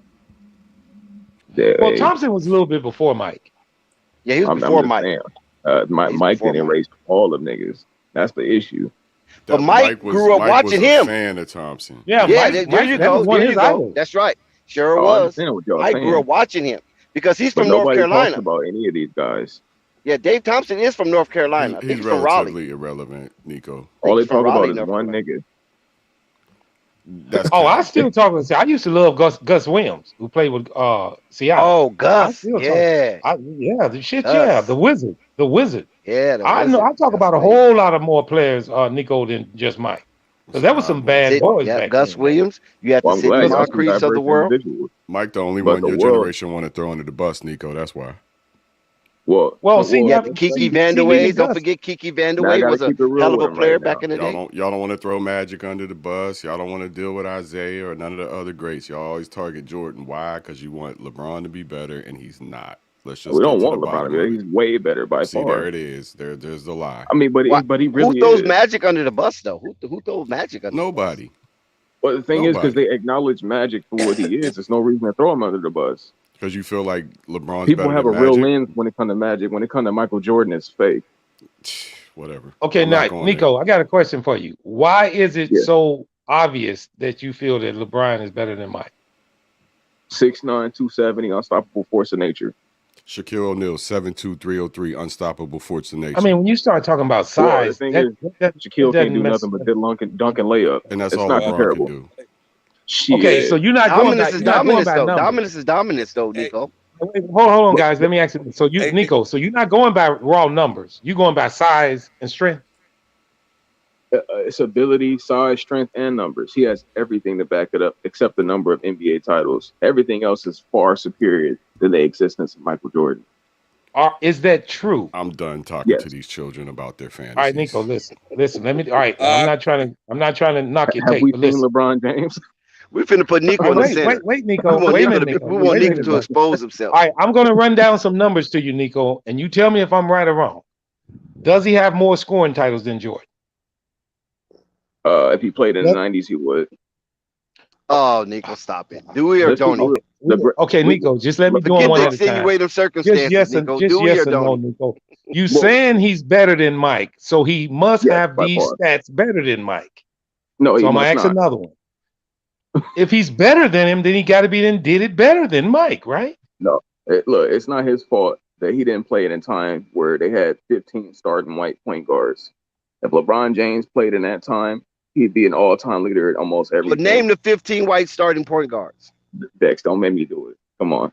Oh, I'm asking you to name them because I don't remember 15. When you say something like that, Nico, you want a person to ask you where are they? But we're not going to go there. Name 7 of them. Just name less than half. 7 is less than That's half. cool. I'm gonna go ahead and go over these teams of his era. I'm gonna go look at these rosters right now. Okay, I'm gonna name the ones that I remember. Now, hold on. Before you do, Dex, let me tell him this. I'm gonna ask him this question. Nico, are there more older players on the top 75 than new? Of course. I mean, come on. Yeah. Well, yeah. So why would you think that Mike's competition was lesser? Because some of them, they got Bob Cousy on there. Look at his numbers. Look what he did. Have you seen what LeBron James has done? Yes. So, but you compared him to Mike. I gave you one stat. I said scoring titles. Next, I'm gonna ask you: does he have more? Hold on. Wait. You're bombarding him. Let's go back to the seven white point guards that he's talking about. Because that's less than half. Now you fact checking him on Dick. Yeah, let's go. I'm just going on memory. See, he's trying to Google. See, He's trying to cheat. Yeah, of course, bro. I Is was Rex not Chapman gonna white or lie. is Rex? Okay, Is because now if he Rex starts, if he starts, Chapman white or is Rex Chapman mixed? and Rex All Chapman right. wasn't bad Biracial. himself, and you can't say Is he John white or Stockton, he's biracial? a fucking Hall of Famer. Can't John say Mark Concact. Price, he's a Hall of Famer. John who? John Concact. He ain't no center. point guard. He's We but said still, point who? guards. but Say point John being, who? my point is Say it was a Hornacek? lot of starting See, white come on, players. see Nico, there you No, because go. I could really look at it, but It's look, no, this it was wasn't no before my 15 time. starting point guards probably ever in the NBA except in the 1950s. And if it was, they still was good. So what you telling me, Nico? You don't But he believe John can't, And they he was Stockton can't was not name good? them. good. Wait a minute, But hold on. Marvin, You don't don't let believe him John? off the hook, Marvin. Marvin, do not I'm let him not. off the hook. I'm asking him. Fuck Luka I'm asking him. Doncic, right? Fuck Luka Doncic, right? Was John Luka Stockton any Doncic is good? better than every white player we've ever fucking Fuck seen. Luka Doncic because he's a white point guard. That's See, what y'all you done said. let Rico off the hook, man. Rico was No, welling. Rico was capping. No, I'm trying to ask him. I He wasn't talking about. capping. I'm a He find can't answer. He can't answer. You can't fight it. You can't. Okay, all right, I can give you one. Is The John almanac can't Stockton? help you with Is that. John Stockton no good? He was okay. He passed the He ball was off to the okay. You next man. tell John Stockton That's would cook half of these some bitches in the league right now. Why do you believe that lie? That's the craziest part. I want to know when basketball took this huge evolution, when it took this huge And leap. what do I you want to know. guys? I want to was hear it- him name What was it are the seven Kobe? starting white Nico, point Was it guards what Kobe are or in the was it Michael guards Jordan LeBron? era. doing right When now? did basketball Nico? take this huge fucking leap, Nico? Please tell me exactly Yeah. when. In the Who in 2000s. the damn league right now What is was better it? than John Stockton? LeBron? It Y'all was just let this guy LeBron. off the hook, man. Y'all Wait, have Nico Was it crushed. LeBron who won 4 in fucking 20 No, we're years? not, Dex. We're not letting Nico, him off. stop it, man. can I name you King many players Capper. Because better once he than can't John name the Stockton right now? seven, his argument is dead.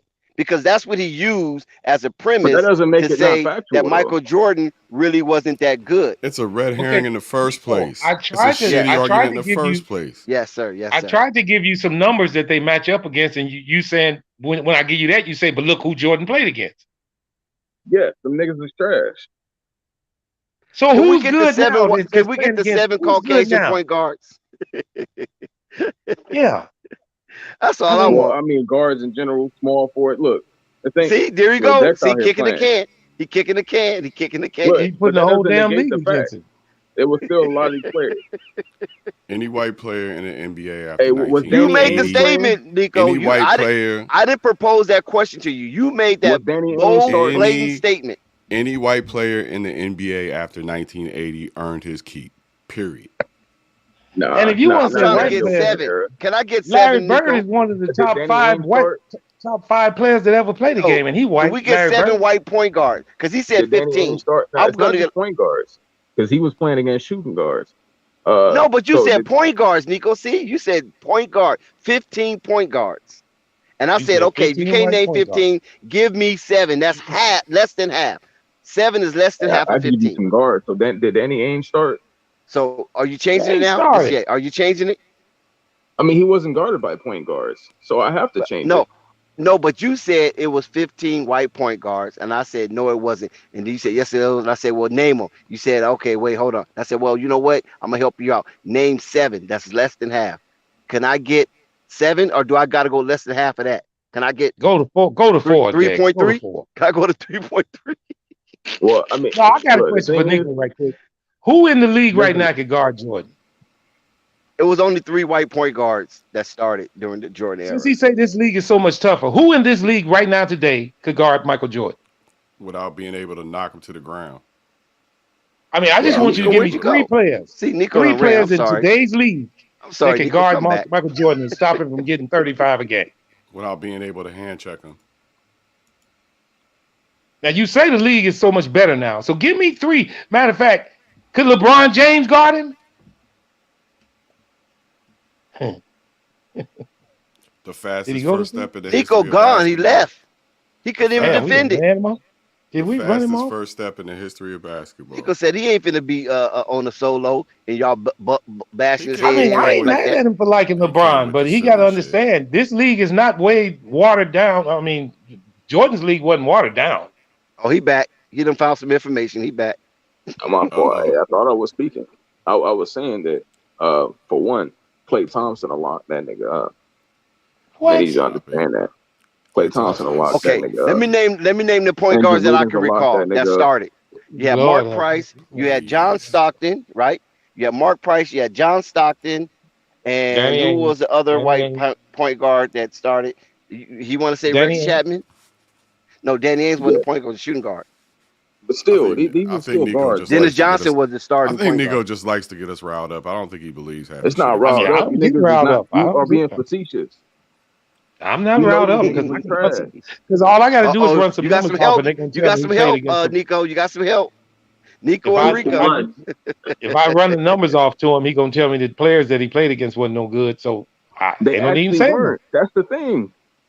I just You got asked you a somebody in your question. age group now, Who in Rico. this league today's day, you just said Klay Thompson could guard Michael Jordan. Lock them up. Michael Jordan would Listen, score 50 a game against Klay Thompson, hold on one Nico. And second. the You fact that you got believe that is Rico. the craziest Rico is on the delusion. panel, and Rico is in the age group of Nico. We too old for Nico. See, Nico can't Nico, deal with But do us. it's you not We even think got too that. do much you history. think It's like, Klay I Thompson know wait a y'all minute, so Nico, do intelligent, you but you think Klay still lie Thompson about plays this better era. defense than John Starks? Do you think Klay Thompson plays better defense than John Starks did? Yes, by far. Talking about some motherfucking John Starks. What the fuck? Have you ever Hey, seen John Starks play? You just talk. I think Klay Thompson played better defense than John Starks. like, why do we Yeah, I even think he bring this played kind better of defense stuff than up, John bro? Starks. That's why you know it's like, it's craziness. I Because understand. It's Look, Clay can guard because one I'm through bringing it four up because easy. you said he could play against Jordan, and Jordan would score yes, 50 a he'll fucking destroy it. game on his And ass. John Starks can barely guard Look, the point guard.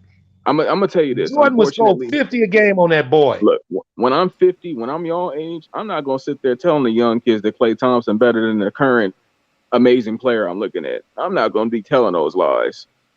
But I need for And then it was y'all to hard be for those guys to really play defense back then, though, Nico. They had them little bitty old shorts. You know, half of their stuff started exactly hanging out, man. everything adds to the fact that modern day players are better on average. That's just what it is. I'm not sitting there saying these dudes are complete bums, but basketball is getting better. That as Fuck it that. should. That's Nico, not what you said. Nico, do you That's not think what the you said. Fuck majority? But that. that's the No, hold premise. up. Yeah, Fuck that. Them Fuck niggas were that. That's trash. not what this nigga came on here talking Bro, about. they were You came trash on here talking about LeBron better than Jordan. Stick to the by far. subject. period. Because your ass was Period. getting cooked, But by nigga. far. I'm Fuck gonna that say this, shit. Nico. I'm 4 gonna in say this, 20 Nico. years. Fuck Do you that. think the majority of the people, because way more people pick Jordan over him, do you think all of those people wrong and you just right? Yes, they are all Okay, wrong. well, yeah, I don't mind that. You can be at your own mountain, up above. But You Jordan can got still Danny be Ainge. the GOAT. I And got a and genuine but question for Nico. this era basketball, Nico, could be better than the 80s and the 90s version of basketball. But Jordan can still be the GOAT. They like No, to count This their year. participation trophies. Wins don't matter to these Nah, motherfuckers. They want every little trophy every step of the way. They wait, done gave you no. 2 more trophies to count. Now you I Okay, got I the Rico. final. completely Now agree you with got him. the Shout out to Rico. MVP of the so conference we finals get a giving Jordan trophy, flowers for playing against Craig and it's Elo. another participation trophy for y'all to count. And you know I just what? want to ask Nico a Some question. kid's gonna come and say, "Yo, dude got 10 conference finals trophies. LeBron James didn't have none." And it's gonna be the same stupid shit. It's gonna sound just as stupid to you as it sounds to us. But this is a look. The thing is, when you can easily just go with the easy semantics it takes to build up Michael Jordan. It I ain't don't care about about that. semantics. The It ain't the about eye semantics. test It's tells about me your that LeBron generation is way settling better. for second place instead of wins. We didn't settle for fucking second place. That's why the man was so great. He gave it Hey, if I played all. against them He bums, I didn't he might have didn't won lay too. up. He didn't take no nights off. He didn't load manage. He didn't Hey, do Instagram and flex and just I'm his keeping Nico, workouts. hey Zen. in any one of This Jordan's nigga was titles a in the killer. finals, who was a bum on the opposite team in all six of his titles wins? Who was bums on the opposite teams? Well, hey, we gotta Magic thank God Johnson for the Scottie first chip? Pippen because Magic Yeah, Johnson will was tell you when multiple they beat the times. Lakers the first time, who was a bum on the Oh, Lakers? I'm glad you talked about that because Magic Johnson will tell you many times that it didn't matter until Scottie Pippen picked him up. It wasn't Jordan scoring all the I points by just himself. asked you who was the bum on the Lakers. But it's I not ain't talking about about that. Pippen. The Bulls are winning because they're a great team with a good nigga on it. You said he was playing against bums. Tell me who was The a Bulls were the bum best on the team Lakers. without him. He, Yo, yo, Dick, yo. I'm tired of this narrative. he all over Shout the out I'm to place. the He won't Brother have it. legitimately Battle tired of it, and bro. Chat. You said he was playing against bums. I'm finna bring He you all actually six was though. championships. Who was bums on the? All right, who was bums on Utah when he beat them? Everybody Was, but Karl Malone. was it the second leading Who was scorer of bum? all time, or was Everybody it but the Karl first leading Malone. assist player of all time? Everybody. The first Who was leading bum assist on man of all Seattle when he time? beat them? I didn't even when go he beat front. Kemp now. Everybody. Come on. That's because you was 3 years old, Nico. You didn't know nothing about it. If that. You probably wasn't even born. When that championship was? I ain't looking at on that but you know you didn't watch it. No respect. This is the problem we have with you, Braun Sexuals. Yes, you don't have Sean Kemp no was on fucking that team. respect. Yes, Sean Kemp was on Y'all that been team. like this Bro, I from don't day even like one. LeBron. Y'all don't got no goddamn respect. Hey, Nico, Everybody that came before y'all had respect for the generations before y'all. And y'all bastards don't have no respect. I noticed that. Then I definitely noticed that. Come on, gentlemen. because- One mic now. One mic now. We got One Rico second, front panel. center. 1 second, panel. I really noticed that about LeBron fans, and this really started with our generation in about 2011, 2012. And it's funny that it happened as soon as y'all started building super teams to win championships. Ain't no generation before LeBron's fan base ever said anything about older generations being mailmen, firemen, plumbers, nothing. Never. That's just this new age rhetoric that y'all like pushing just to downplay everybody else, bro. That is crazy. Like, I don't care what you say, greatness is against your era. If you want to say LeBron is more skilled, you can make that argument, cool, but he definitely doesn't understand the game of basketball better than some of these greats. And that goes the same for a lot of these new players. They do not understand the game of basketball. But why doesn't LeBron understand it? He's one of the greatest minds we've ever seen on the No, court. he's not. If No, he he's is, not. Nico, How are you then the why has greatest, he one of the greatest won minds of all 4 time, and you forget you championships? have a timeout in the finals? Why would he have only won 4 championships if he was the greatest mind? Why only 4 You want chips? to know why? That's He's playing in a ridiculous. generation of some of the greatest players you've ever seen. Nico, how That are you is the greatest pedestrian. mind and you forget you have Well, a let me pivotal explain it to you. timeout in the finals? We can name 3 let me guys explain in the it to past y'all. 30 years that No, got no, more I need chips you to than him. explain Well, to damn, me how how y'all you asking forgot he questions and had a not allow me to get timeout in out the the And answer if finals. Steph Curry wins this one, what you gonna say then? Answer. Well, Let let him me answer, explain it guys. for you. Let him That's answer. fact. Let him answer. This guys. man's Let him Jordan's not better than LeBron. That's just as simple as it is. No, But let me no, explain no, it to Nico, you. I need you to explain how he forgot he had a timeout in the finals that he needed if he's the greatest The finals mind. a high pressure situation. I'm sorry, Jordan played against trash teams where it's No, no, no. lopsided I need lineups. You you don't to have to think about explain how the timeouts. greatest mind forgot he had a timeout. I want to know how he, Oh well, don't let me have more explain it to you chips. real quick. You know, do y'all know most of the players added to the top 75 That's not list? answering the question, LeBron. Nico. Let me explain it to You you. tap Because that dancing. question is that's a stupid question. That's one No, it's play know out how of he not. a lost If 1,000 he's games the, he if he played. has one of the highest Let him IQs answer, of all guys. time, how do you forget you have a timeout in the finals? I'm gonna make this point for you. A majority of the top players that they added to this top 75 list, LeBron has played against. Some of the greatest scorers and the greatest players and records breakers that we are seeing nowadays are all playing against LeBron James. Like who? That is the difference of this era. What do you Like mean, like who? who? I'm asking. LeBron. Hold on. Steph Curry, Okay. James Harden, Kevin Durant, Carmelo Anthony, Because they never had to Russell face Westbrook. Michael Jordan. That's why. He's saying this because they put the 3 ball in effect so much. No, That don't make him Not great. even just that. he He'd have tap killed danced you from around the These 3. players question are I all asked, around. and he's The going on a competition is so much tangent. stiffer. He would have killed LeBron you is playing from against 3. Giannis. No, he's not. Jordan would He's getting his never ass team beat that by in his He's era. Giannis. not. He's not playing Come against on, nothing, bro. man. You creep Giannis twisted. is trying to make a finals every year. Your man can't even make the playoffs. Giannis He's would not smoke playing against LeBron nothing. ass. Hey, he got enough Giannis would rings. smoke LeBron ass right now. He Period. got enough. If he's got Maybe enough, even then his he don't even prime. come close to Jordan. So he's through. Is that what you're telling me? And you think he better than Mike? LeBron James has had If he more played help in the than 90s, he'd anybody in compete every NBA year. history. I don't even why we're How, still debating this. how many years has he played? Also, man. 4 If you take chips. this Well, like long to do 19, something something, like that. you supposed to get acclimates. If you play 40 years, you should If be he played against have a Craig hell of a Elo, lot he of would have numbers. had it 10 years ago. Compare his numbers to Jordan's 10 years in both of their careers. No, They don't even because Jordan compare. was playing against Dan Marley. And who I just asked you, That's name. your Give only me the. argument is to put down Hold the on. Danny players of Ainge, that era. Craig Elo. Your only argument is to put down the You know how players of many? that You know how era. many championships the Because them niggas is Celtics got? trash. That's it. That's all Do you you got, know how many Nico. championships the Boston Celtics has? And you bringing up Danny Ainge? Yeah, you know how many championships they have strictly from the oldest era in basketball.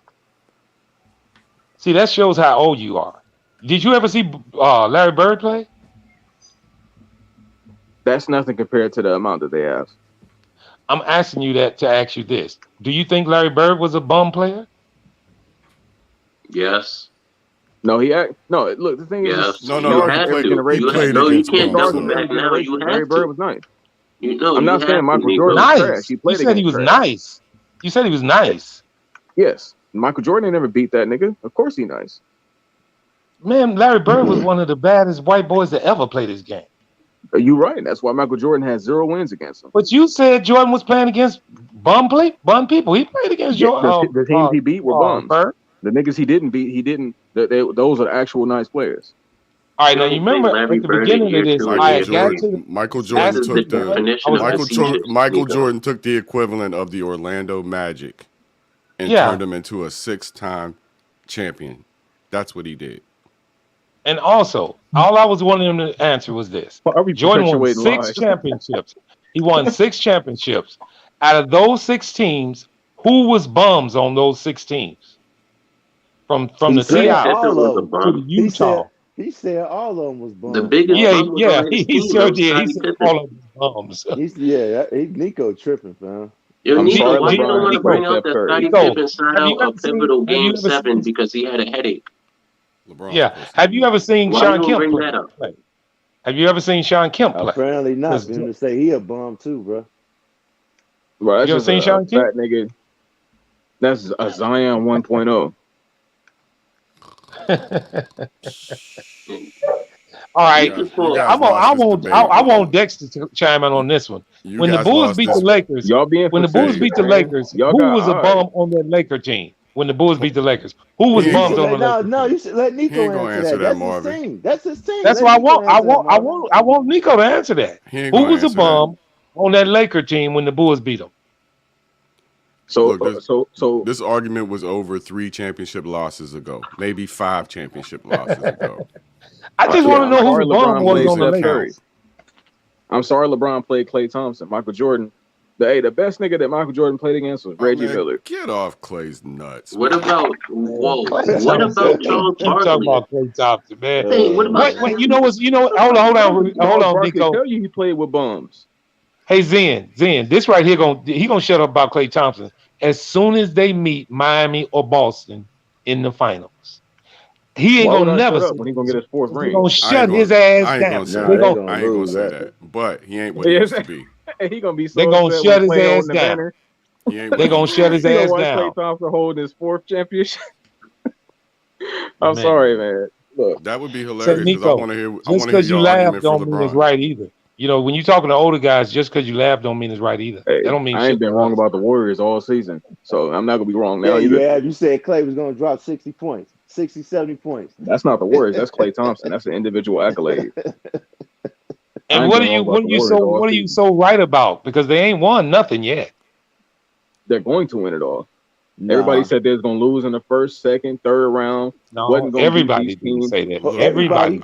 Who said I that? definitely picked them to come I out fuck with with the Warriors. I ain't start talking the shit. season. Nobody had them out there winning.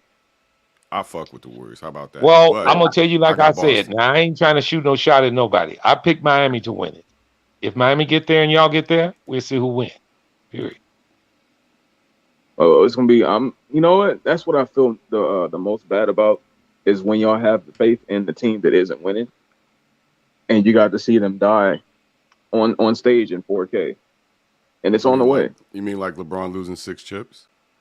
But that's cool, bro. I'm not a LeBron fan. That must have hurt. I was cheering as he was losing. I can't even. You know You're what? not Nico, a I can't LeBron relate. fan. Now you lying. Hold on, Nico. unstoppable. He's not a LeBron Did fan. he He's just a say he's not a 2011 fan. LeBron fan? Anyone drafted past that I'm a time, Lakers he's a fan. fan I of will LeBron. support my Lakers. Hey, Marvin, we know he lying about that. Now, I know I just didn't Well, hear him say he's not a LeBron fan. Lying about that, man. But he's better than Jordan. I'm supporting supported the Lakers. If you supported the Lakers, you would be all for trading LeBron ass right now. That's what you would be for.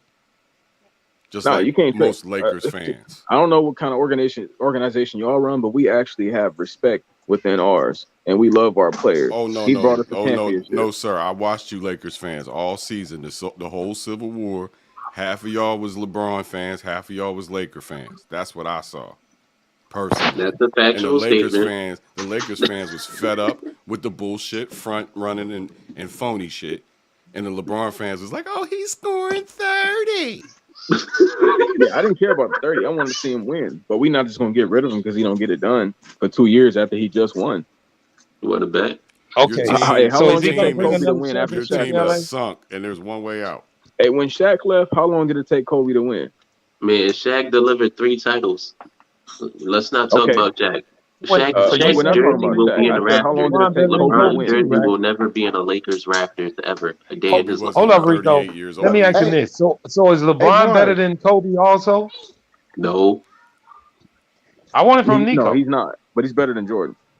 he's not better What? than Shaq, Wait, Tim well, Kobe's hold Duncan, on, Kobe. hold Kobe on. has more in I his don't. bag than Michael Jordan. Hold on, Mark. Let's stay on track because I don't think Nico answered this. I don't want to skate away from this.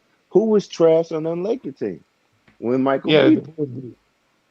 Well, yeah, the Bulls. Yeah, the same thing. Who was trash? Don't skate away from that. I even want on to the hear it. bench. So, Just so we gonna bring me sit a here. trash bench Well, nigga, player off of that team. Kurt Rambis wasn't that good back then. At that He point, actually wasn't. Thank you. Kurt Rambis But was kind of trash.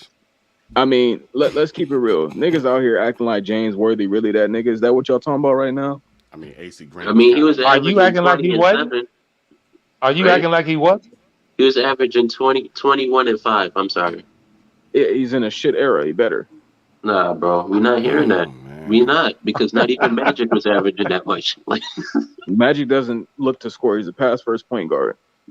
whatever you All right, say, he And was you know averaging you know how 20, they bro. took him out the game? Put what Scottie about Pippen Kareem? on him. What about You talking Kareem? about Kareem when he was 45? I mean, Kareem didn't even play in 91. That's the crazy part. They still made the finals. So that should just boost up how good James Worthy is.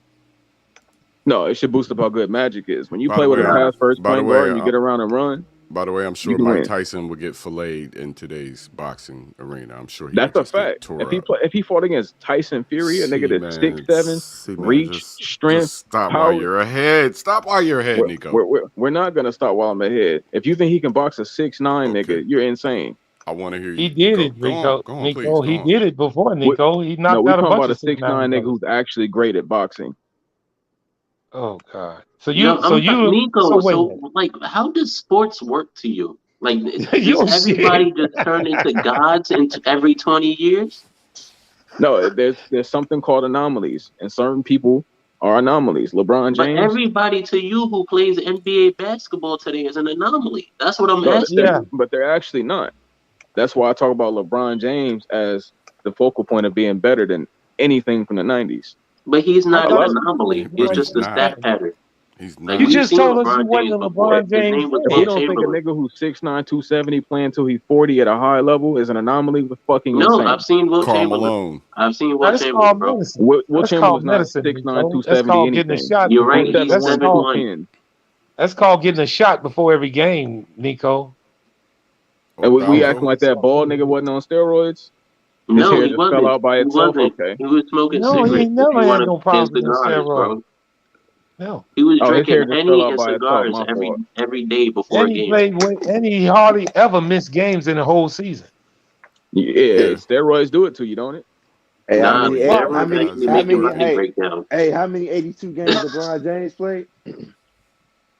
I think one, One. How many Jordan played? like 10.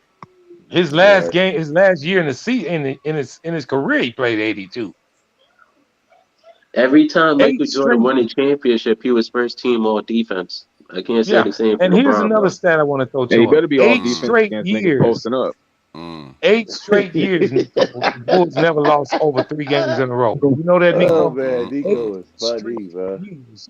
The Bulls Bro, never lost 3 games in a row. 8 straight years. yeah, that's called a great team. No, it's not. Nico, why do you keep saying this? Bro, you just wasn't there for it. You'll never get it. So you want me to bring up the records every year that Michael Jordan wasn't there? I'm gonna tell you what it was like. You can only bring up one Nico, year. I'm gonna tell you what it was like. It was like watching a fucking alien play basketball, man. That's what it was like. It was like, how the fuck, how? That's what it felt like. I'm glad y'all felt night. wild by the only super nigga in the league. Every night. Now it's No, a bunch I of super niggas. I didn't say that. I say we just say he was the best, Nico. That's all. That was the only super nigga back then. I have Nico, what makes you think he wouldn't be physically dominant the same way he was back then today? He'd be DeMar DeRozan. How? He'd be even How? better. Like, no, I'm He couldn't genuinely even touch asking it. because your 40-inch vertical that was recorded in '86 doesn't take 5 inches off just because you recorded in 2022. So Right. he's gonna have the same 40-inch vertical. He's gonna have the same 40-yard dash time. He's gonna be the same athlete. So you So saying he'd be Russell how? Westbrook? No, he's not. So who would he No, be? Michael He'd Jordan. be Michael Jordan. What the fuck? So he'd be a lesser Kobe. No, he'd No. be better than Kobe. I tell you He, what he it'd would not be. be better than He would Kobe. have 10 Yeah, he is. championships, and Kobe LeBron would Kobe only have Bryant never one. had his shot This selection. is Like, what are you He talking would have about? troll 2 101. This is championships, and So he troll LeBron doesn't make probably it go wouldn't so have one01 bad none. straight. Hey, against Nick, plumbers. hey, Zen, now you get it. I've been saying Troll that about 101. Nico for months. No, He Yup. trolling. let's We're not explain to trolling. him like Just this, because y'all guys. all brainwashed don't mean I'm trolling. Troll I'm Let me enlightening say 101. you. this. Let me say this, Nico. This would it be. He would have been on the Bulls. LeBron would have been on Cleveland. LeBron would have no championships, and he would have 10. LeBron could beat the Bulls by himself. That's the I'm just difference. letting you know, brother. What might he Didn't Ask he do? win Patrick 7 Ewing. games with a bum ass Hold Ask on, Pacers hold Charles team? on, hold on, Barkley. hold on, Nico. Can you explain how would that happen? Born bigger, stronger, faster than everybody. You can't do anything to stop him. How can Scotty so couldn't he guard him. Scotty couldn't touch him, huh? No, not even local. Mm-mm-mm. Rodman couldn't guard him, huh? Nope, not fast enough. Man, he'd make LeBron start a fight. Rodman gets so far up under that boy's skull. You know what? It would start a fight when his testicles hit his head when he dunking on him. LeBron got trouble with PJ Tucker, man. Cut it out. Come on, hey, PJ Tucker's a better defender than all the niggas. Cut it We out. talking about Miami, LeBron? That's what you want to go towards, Nico? Like when he was playing in Miami? Any version of LeBron James can't stop him. Well, Cleveland LeBron couldn't shoot. In this, LeBron thinks he's Stephen Curry. So I think we have to Steph talk about Bron. Miami LeBron. Look, I don't want to Let take. me ask I you don't this, want to Nico, take. and I I want don't your want to take nothing away from two for LeBron. I opinion on don't this, want to Nico. insult LeBron. I don't. No, I I don't don't. want to I insult just want to ask LeBron. him this, Zen. But I when want you to ask put him us this in a serious position like that, Nico, which you're trolling, you're asking Oh, for I'm it. not trolling. This is very honest. Oh, you're trolling. Okay, well, let me ask him this, guys, and then You see y'all what can the have older it. gentlemen do when you give them the How true, many honest? games this No, no, no, year? no, no, no. When you How say many stuff games like he this would beat year? DeMar, you're trolling. Yeah. How Well, let many me just what? ask him this, guys. How many games this year did LeBron quit? Wait, what you mean? About 50. You know what the hell You I'm don't talking about, understand the Nico. question, Nico? No, I don't. How many LeBron games doesn't quit. this year did he just flat out quit? The Pelicans game for sure. I don't know. I If didn't you see ain't LeBron never go And the watched quit. a Jordan Timberwolves game, game. And the if you have Timberwolves never game. watched a He game from definitely Michael quit. Jordan, he ain't never quit on one game. I don't give a damn what the score was. Jordan never quit. Never. Played angry. Sounds like an expert stat pattern. Played angry. No, he played hard, and he was on his team like hell. LeBron on his team a little different. Move, let me shoot. That's LeBron. Only thing different is LeBron passes the basketball. Jeez. When you're the best scorer in the history of the NBA, you don't necessarily need to. Oh. That's crazy. And you still didn't answer the question on how many games did he quit this year.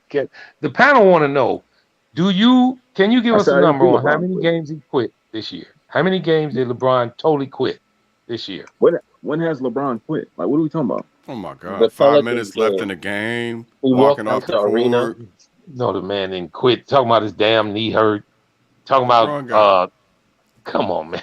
He got more So he can't be excuses than injured for the sake of talking about he got a splinter and he couldn't play. Stuff like that. Remember the cast on his hand after the playoff game that came out of nowhere. Get down right now. All the with phony a scarf, fake shit your boy a scarf do, on man. his arm. Oh my God.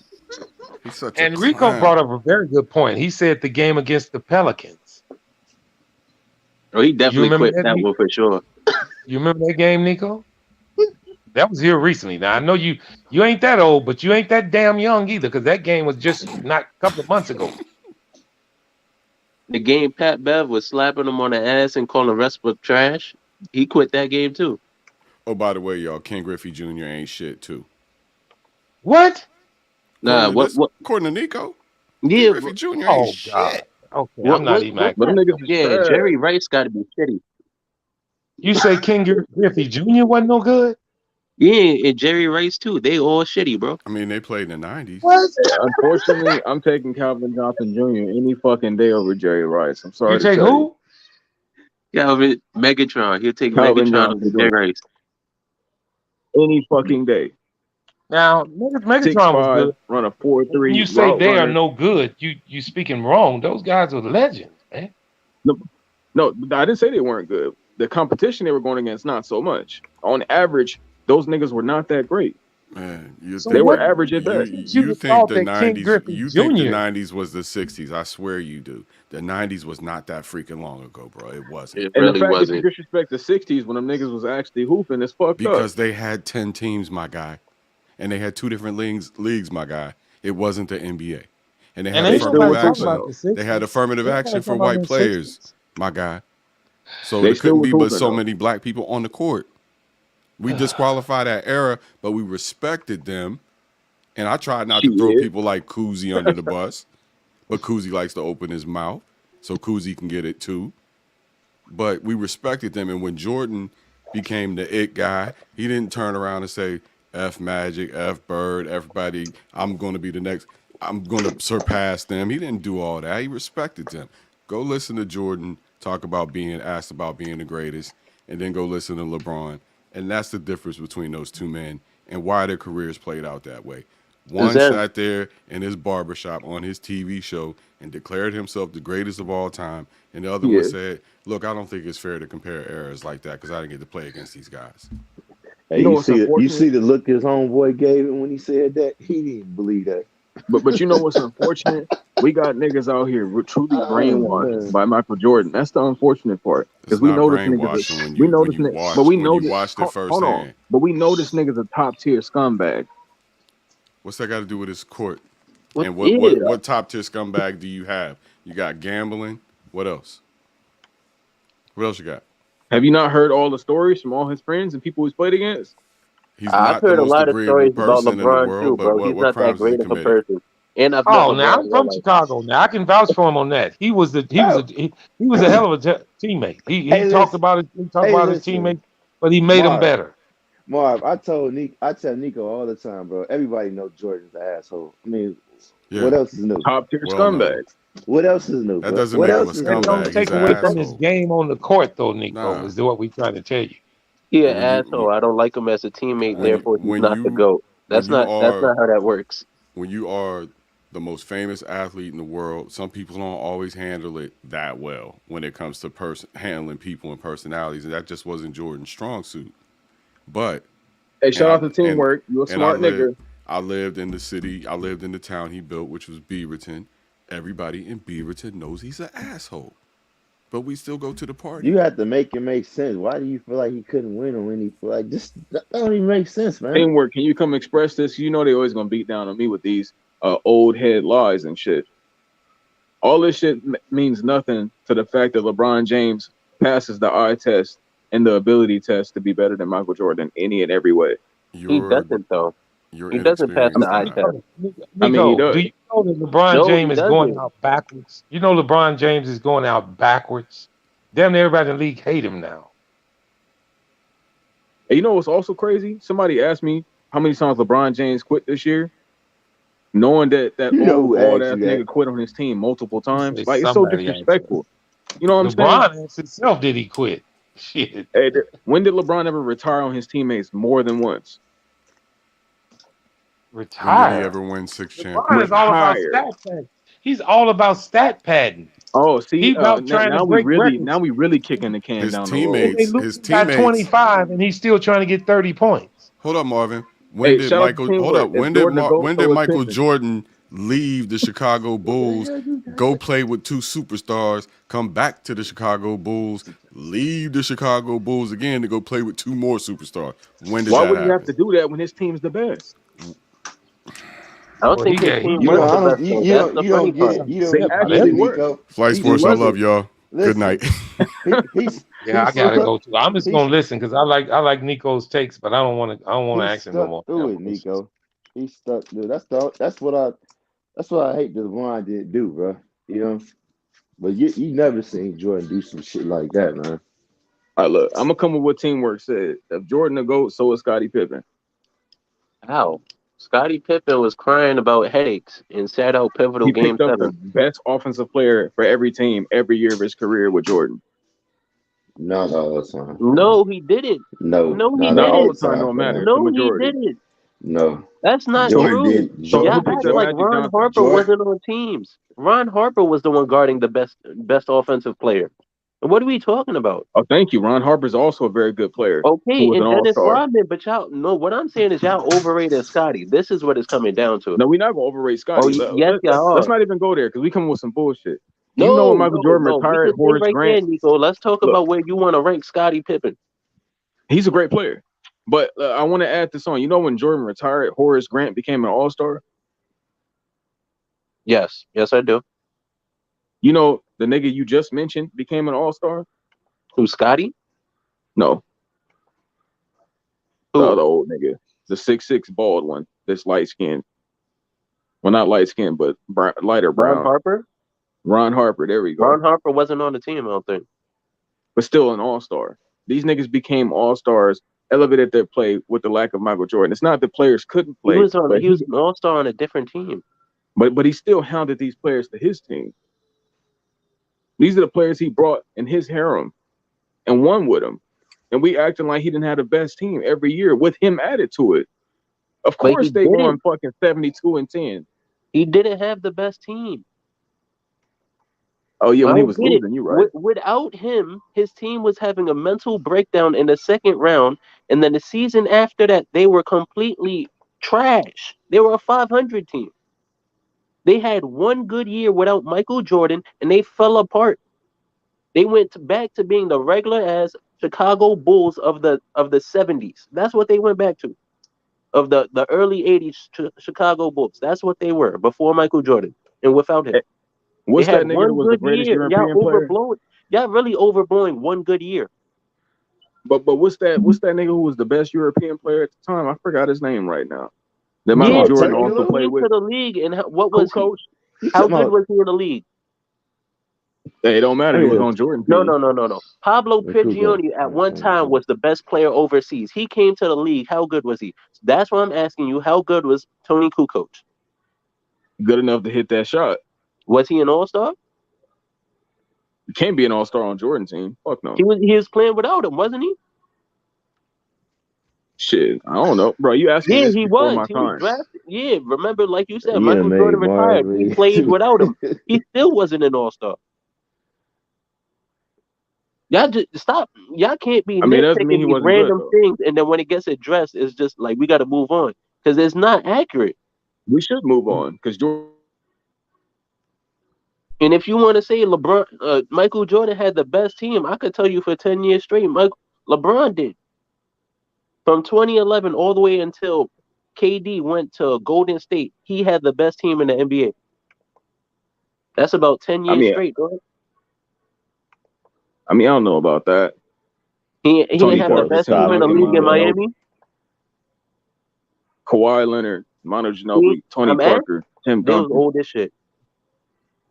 They was old as shit. So was D Wade. No, he wasn't. He was nowhere near their age. Wait, what are we talking about right now? I'm telling How you, much older? the same way How much you older want was to them say niggas than D no. Wade? The same 2 way years? you criticize Michael Jordan for having the best team in the league. I'm telling you, LeBron James himself had the best team of the league, and he still couldn't win. But we calling the He Spurs couldn't old win. for what? Like he was front running with the best team and still couldn't win. Whose fault is that? You can call them the best team, but clearly the Spurs were a better team.